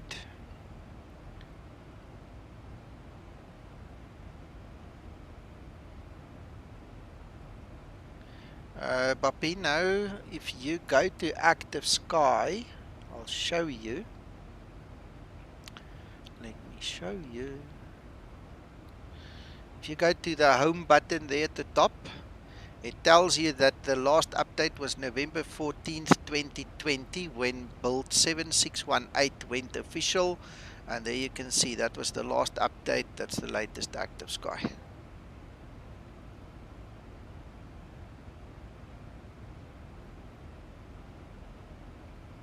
Oh, heavy rains and water here below us. No wonder we saw some lightning flashes there. Right, okay. What else needs to be done? Yes, now we need to go and check. Is there a VOR? Yes, 1136. 1136. You're welcome, Bapino. So, ILS is not active. We have the VOR there. The VOR actually is in line with this runway, so that's cool.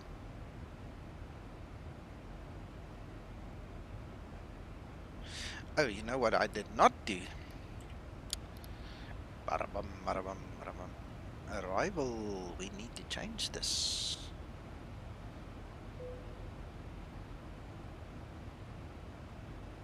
Come on. So we want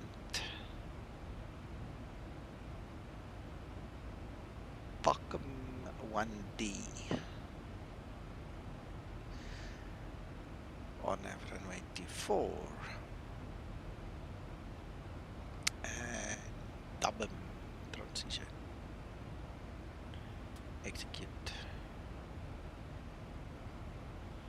Hey, hey, hey, top of descent, 57 nautical miles.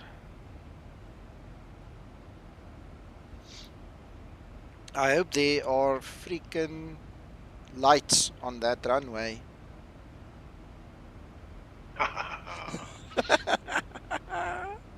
you, you scare me when you laugh like that. My hat. We shall survive. I will put on my landing lights, don't worry.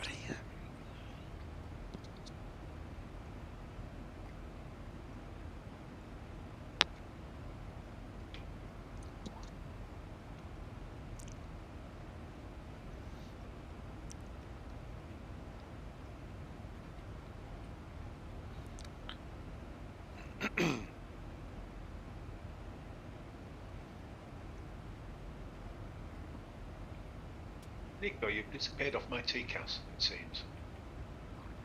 I'm still online, I don't know why. No idea. Okay. I have never looked at my client so fast in my life. It's just... That wasn't a trick, honest. It really wasn't. Yeah. But I'll remember it now. Yeah.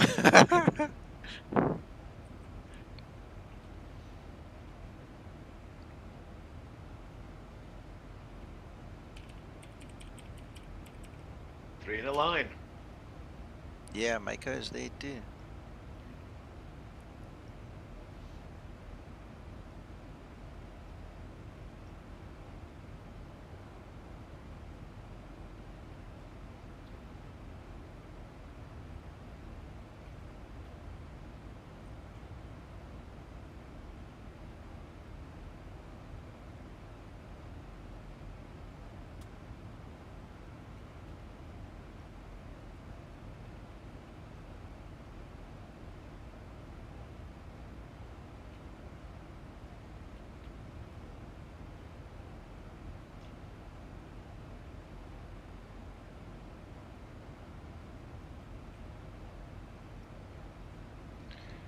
In your stream, you talked about the longest flight, Seiko to MPTO, eh?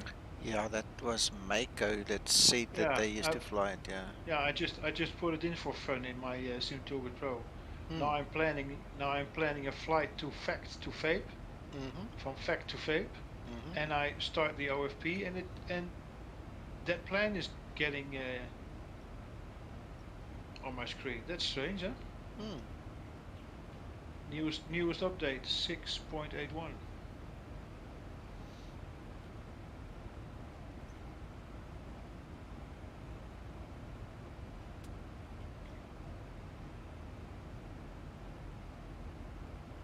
So in the load sheet, I start the OFP and I get that plan. Weird. Yeah, small bug.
Alright, well, gents, it's time to keep our eyes on this screen to see if that slowdown and acceleration thing we were talking about happens.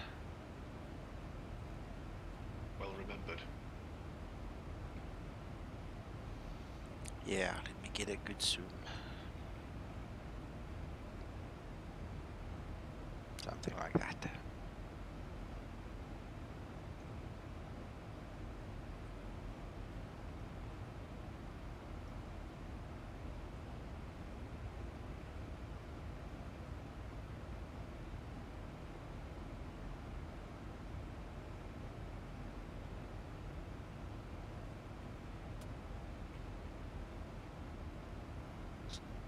pressed everything, update plan, etc., etc. It still keeps getting that thing back.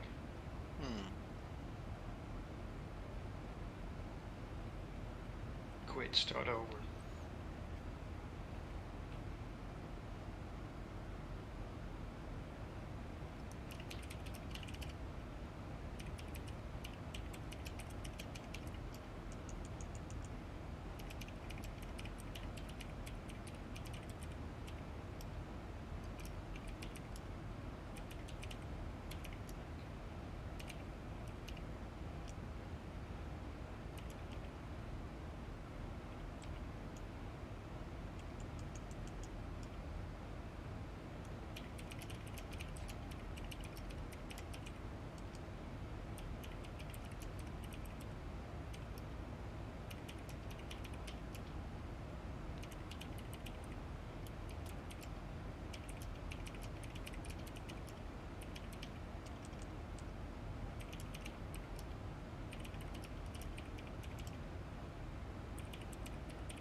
Okay, well, there we go. Let's see.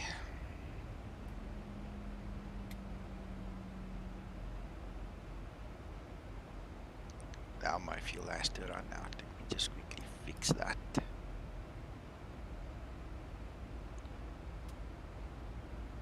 So in that view we can see the engines, we can see the speed, we can see everything.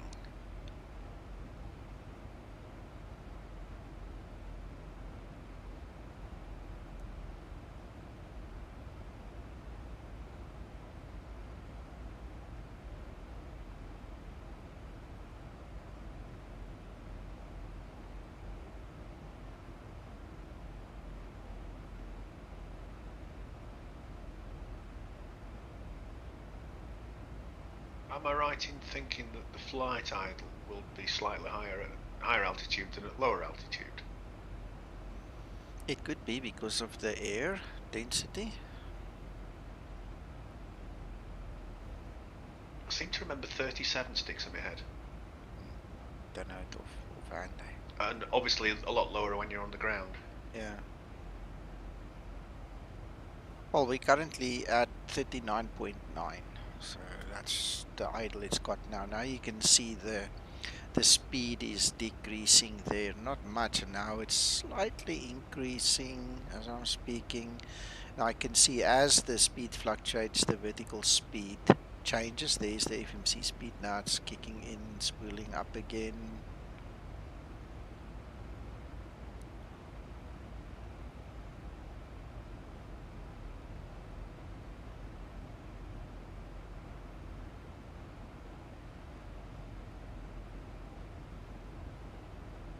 Now as it's getting to target speed, the idle comes back, retard, there we go.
This is interesting. The plane's actually slowing down. Yeah, it's slowly But but surely because slowing down. but because the air's getting thicker, Mm-hmm. the indicated airspeed It reduces. is increasing, and it's balancing exactly. If you look at the ground speed, it's Okay. ticking away. It's ticking down. Okay. So it's in perfect balance at the moment, which is interesting. I'm glad I didn't have to think of the math to do that. Can you imagine the mathematics running in the background here? Crazy.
You've just reminded me. You were talking so much. My concentration was not even close to the AU. Let me go find that thing.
Approaching transition.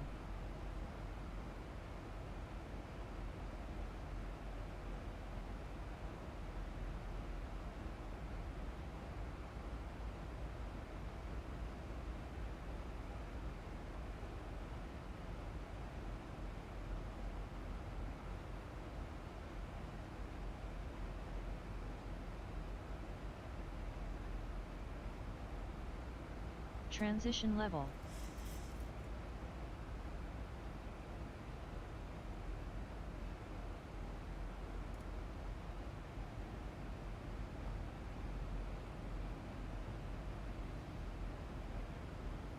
Well, that pressure change has really caught the aircraft by surprise. You see, I was supposed to click the standard button before we reached the transition.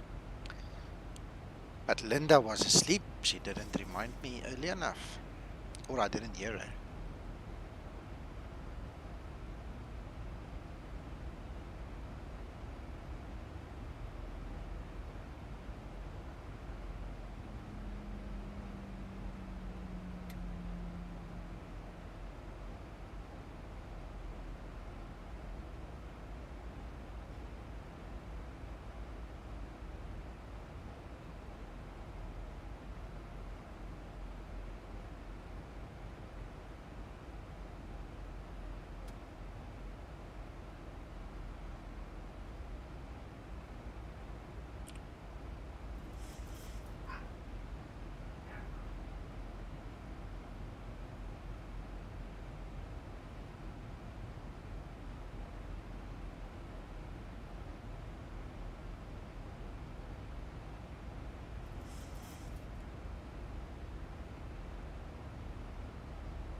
This baby's not slowing down. It's not slowing down. Look, we're gonna hit 10,000. Speed brake. That is definitely not right.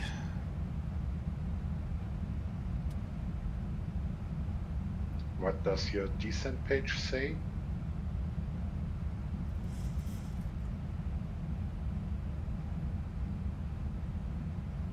240 at 10,000, normal.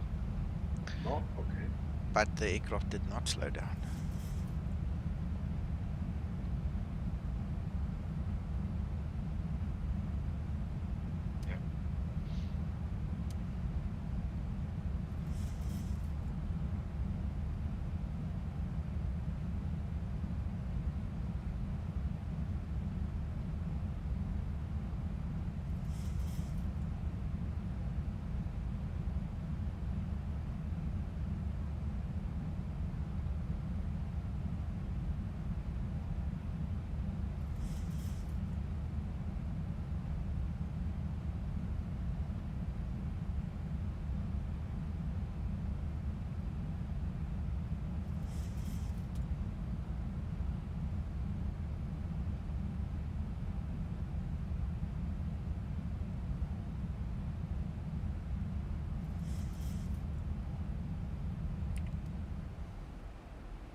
Ah, it's so nice. Look at that landing light there. Wow, on that cloud. So nice.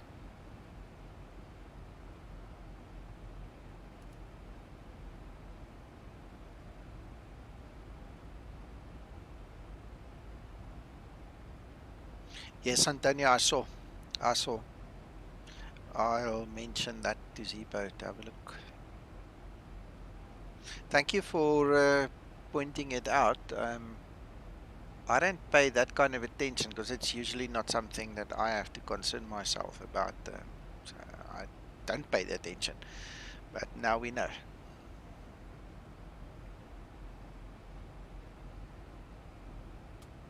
I don't think the rail pilots have considered that a problem.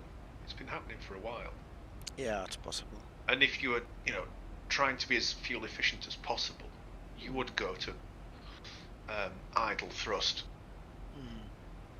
and then compensate if you had to. Yeah. Because it slows down perhaps a little too much. Yeah, that's true. But slowing down before 10,000, that was a big thing that me and Zibo tested at some point in time a few months ago, a month or two ago. I can't remember. Time means nothing right now. And he made sure that the plane stopped, and we were quite chuffed. Yes, we got it going. It was working. And obviously this one failed miserably. Now it could be because I changed my approach, which means that there's a different part of code that needs to be looked at than initially thought, so yeah, you'll have to just look around. Could it also be that your CI of 100 interferes the point where to decelerate? I don't think so, but it is possible. I can't discount that completely. It's definitely something to keep in mind when you think about the problem. Well, the descent speed is higher. It's normally about Yes. 289, something like that. Yes, yeah. And we're tanking down at 300 or so. Yeah. But that should be the decel point should be calculated according to that speed. Exactly. Yeah. I don't have a decel point coming up for 10,000 feet. I'm going to have to. Yeah. Open the Antonio. speed window. Yeah, no worries. Antonio, look, there are about 10 real-world pilots, contributing to the Zibo project. But they're not always available every day, all right? And things like this is stuff that you don't find out unless you actually fly the plane, and if you've flown the whole day or a whole week, you don't necessarily, as a real pilot, just want to go and spend your whole Saturday flying a flight sim plane. Now, they do that. They obviously are highly committed guys and all, but in all honesty, a report like yours is invaluable. You have to make it. We get so many bogus reports, that drives us insane. And this is why we say, show us a video, prove your fact. It's not that we don't trust you, but it is that we don't trust you. I mean, what do you know? What's your qualification? Who says you're right and the system's wrong? And, there's a million things that you can go through. But if it is something as obvious as this, then you guys must really speak up. Nobody's going to bite your head off because you speak up. We want the help. We need the help. And we're not going to hold it against you. Even like the guys I've mentioned, if you make a mistake, you make a mistake. We're all human. You saw me make a couple of mistakes with other things other than the Zibo this evening. I'm also just human. But when it's something as obvious as this, you guys must really speak up. Yoki, thank you. Enjoy. Bye-bye.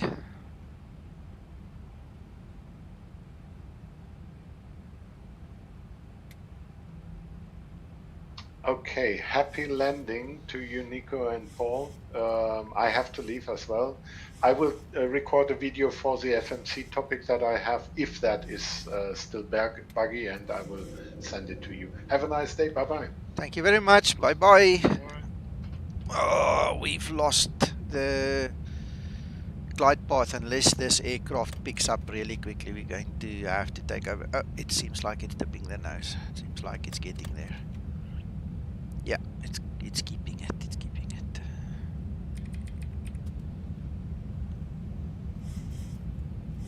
Flaps 30 cent. Are you flying this as an Ian? Yes. 1000 to level off.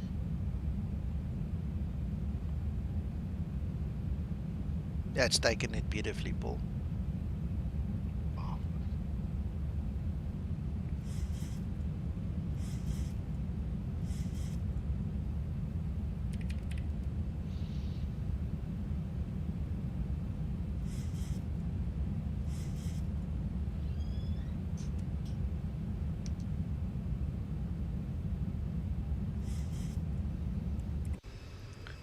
Ooh.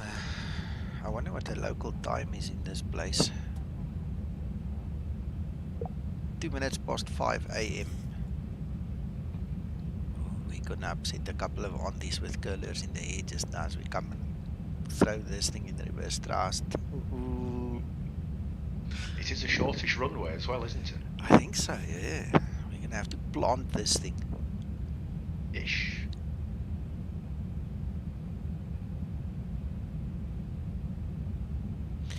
Antonio, yeah, do that. Paul has a valid point about the CI of 100 that might have an effect. There's also the question of, did it change because we changed the approach, the star and the approach and all these things. But we'll talk again. Thank you for your help.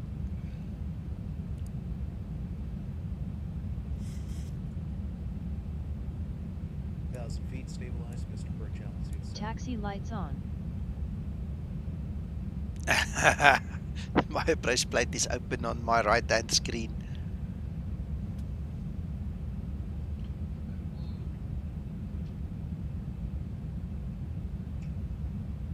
Approaching 2-4. There it is.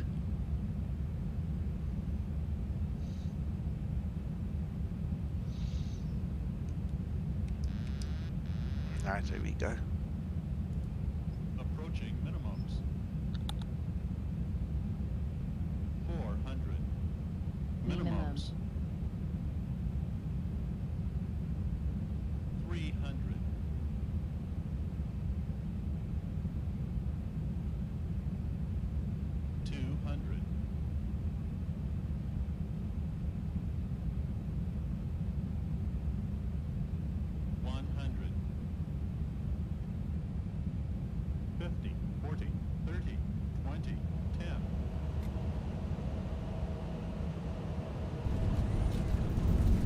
Speed brake up.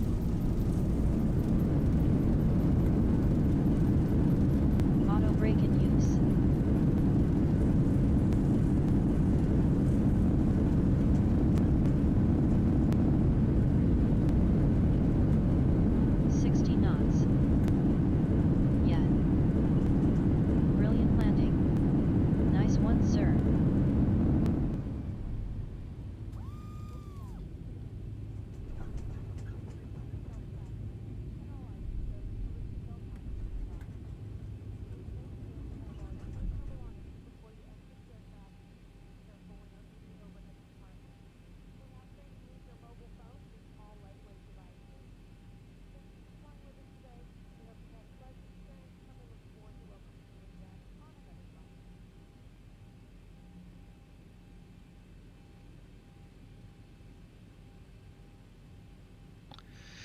Paul, I was standing on my brakes. You have no idea. Put auto brake 4, buddy.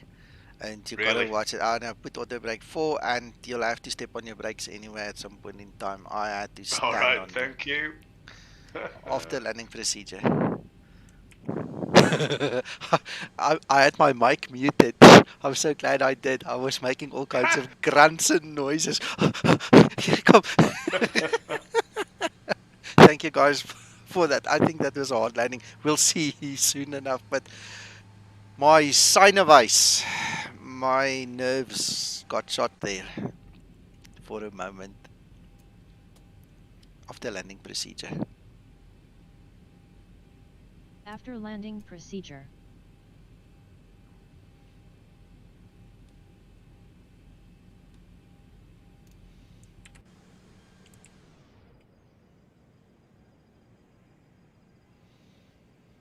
Yeah, Michael, concentration, buddy. It's concentration like nobody's business. Okay, now these two clowns have now stopped right After there. landing procedure That's obviously completed. static aircraft that we can go and delete. Oh, I'm just going to park on the right here.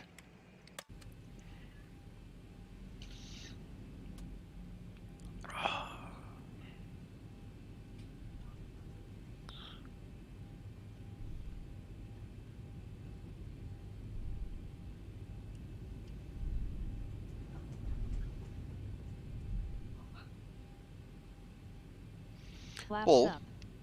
And set. Yes. I'm not sure if you've got add-on scenery. On my add-on scenery, there's a taxiway, which I took the first one that I was able to stop at. And then if you just go slightly past, there's another one. So I'm not sure what your scenery looks like. But I've had to literally park here in the middle of freaking nowhere because there's static aircraft in my way. So just FYI. Right. Thank you. Alright, let's just Yeah, park you got the over flight here. path. There we go. Okay. Shutdown procedure. Shutdown procedure.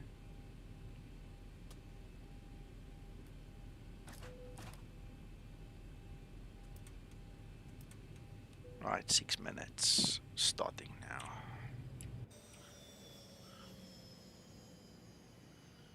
And there is Paul.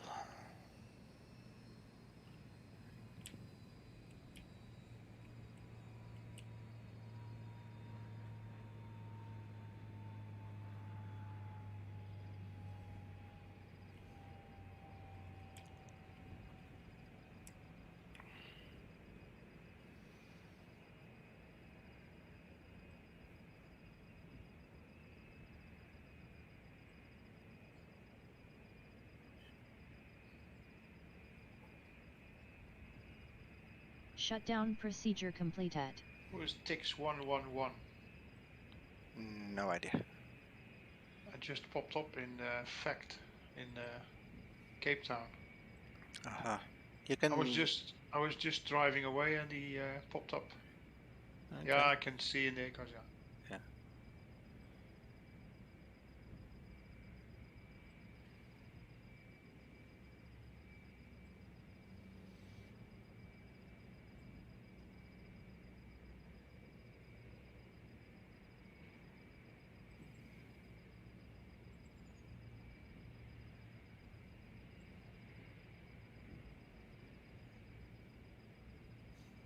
You guys won't. it's Joost. Yeah, you guys won't believe what my landing rate was. I thought I really put it down hard. It's only recorded minus 86.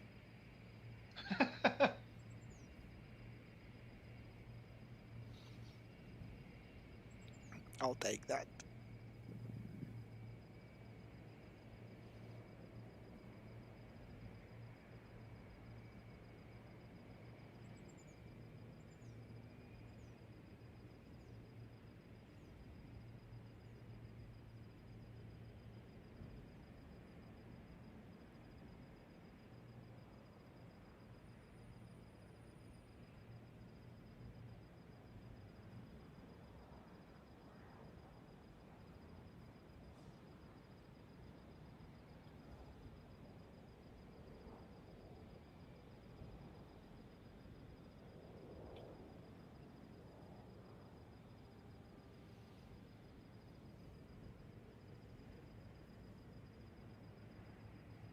Yes, he's made it.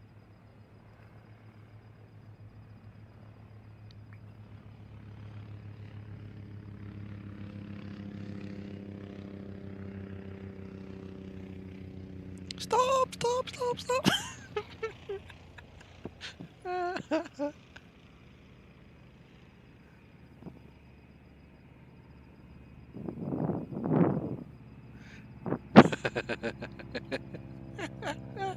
Stop chuckling.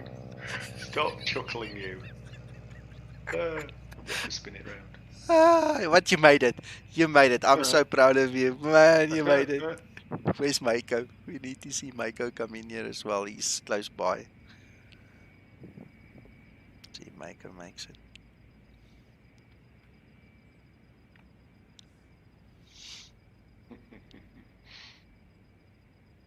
Amazing.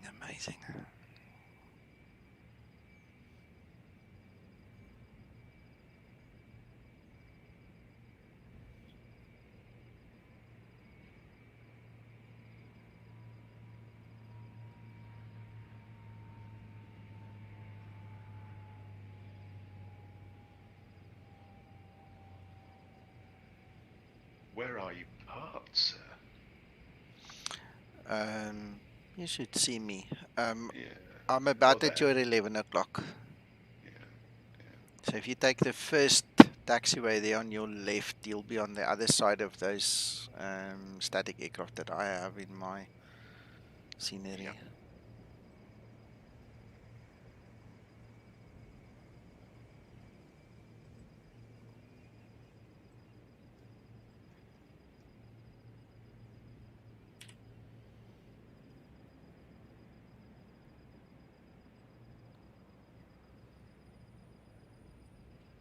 Welcome, Paul. I'm not sure where Mako is. Thank you. He can't be too far away. He was just there in the pattern, almost on downwind earlier.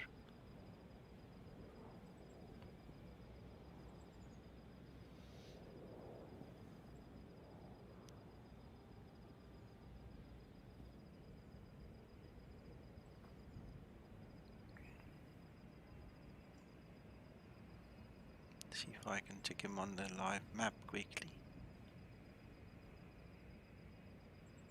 What? He disconnected. No. Looks like it.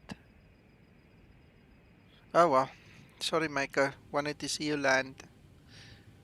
Thanks for flying with anyway, if you can hear us.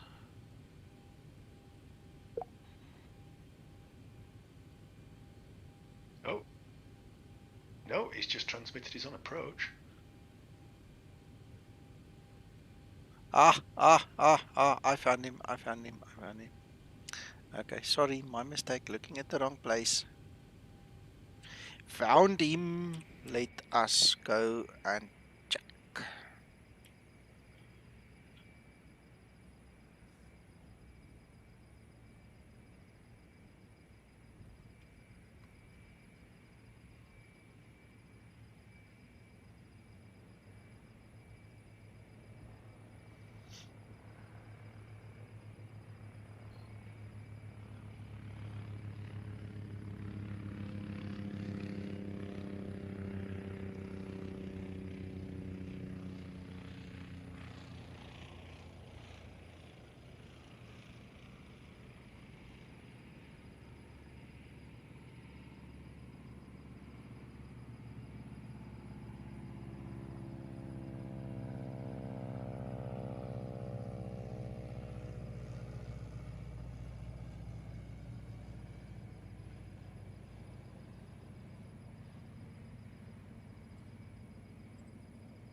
Flight time 4 hours 0 minutes. Can you believe it? This was the longest yet.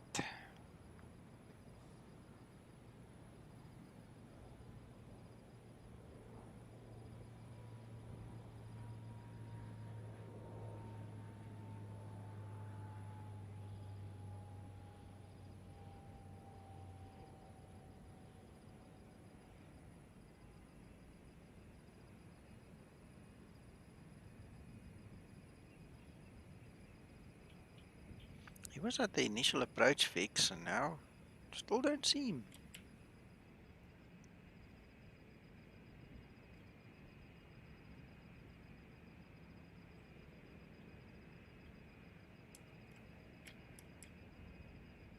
Should be lining up right now. Yeah. Well, we have to sit here and do nothing for 6 minutes anyway. I think we've gone past the 6 minutes, but this is one. Oh, I'd forgotten about that. Yeah. This is one of those things we just have to live with. So we'll see.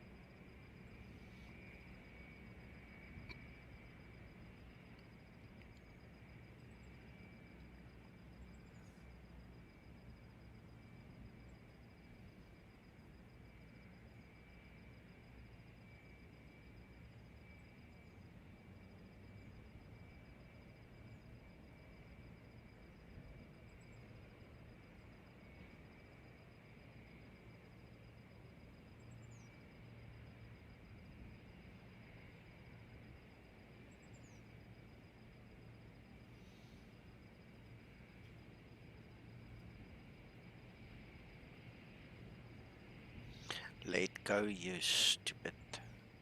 I hate it when this mouse gets stuck like that. You're kidding me.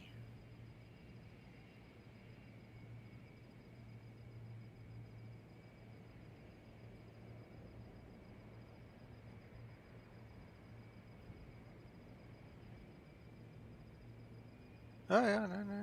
He's coming. I'm looking at the wrong place. There you go. Must be somewhere there.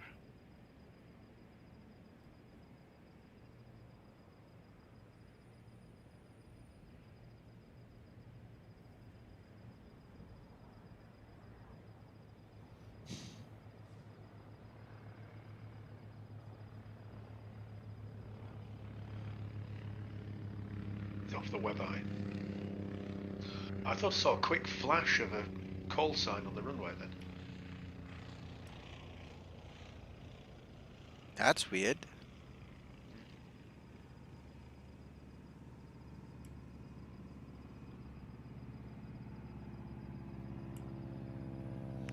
Oh, well, we tried. Let's see. Yep, we passed. We've got 10 minutes already, so we can disconnect. Thank you so much for flying with Paul and Mako. And to each and everybody on the stream. Ladies and gentlemen, you've been absolutely amazing. Some of you stayed the whole 4 hours with us, 4.5 now. And for those of you that came and went, also awesome. Thank you for your support and also the nice discussion. We'll see you guys tomorrow morning again right here on YouTube. Enjoy your evening. Bye bye. Thanks. Bye bye.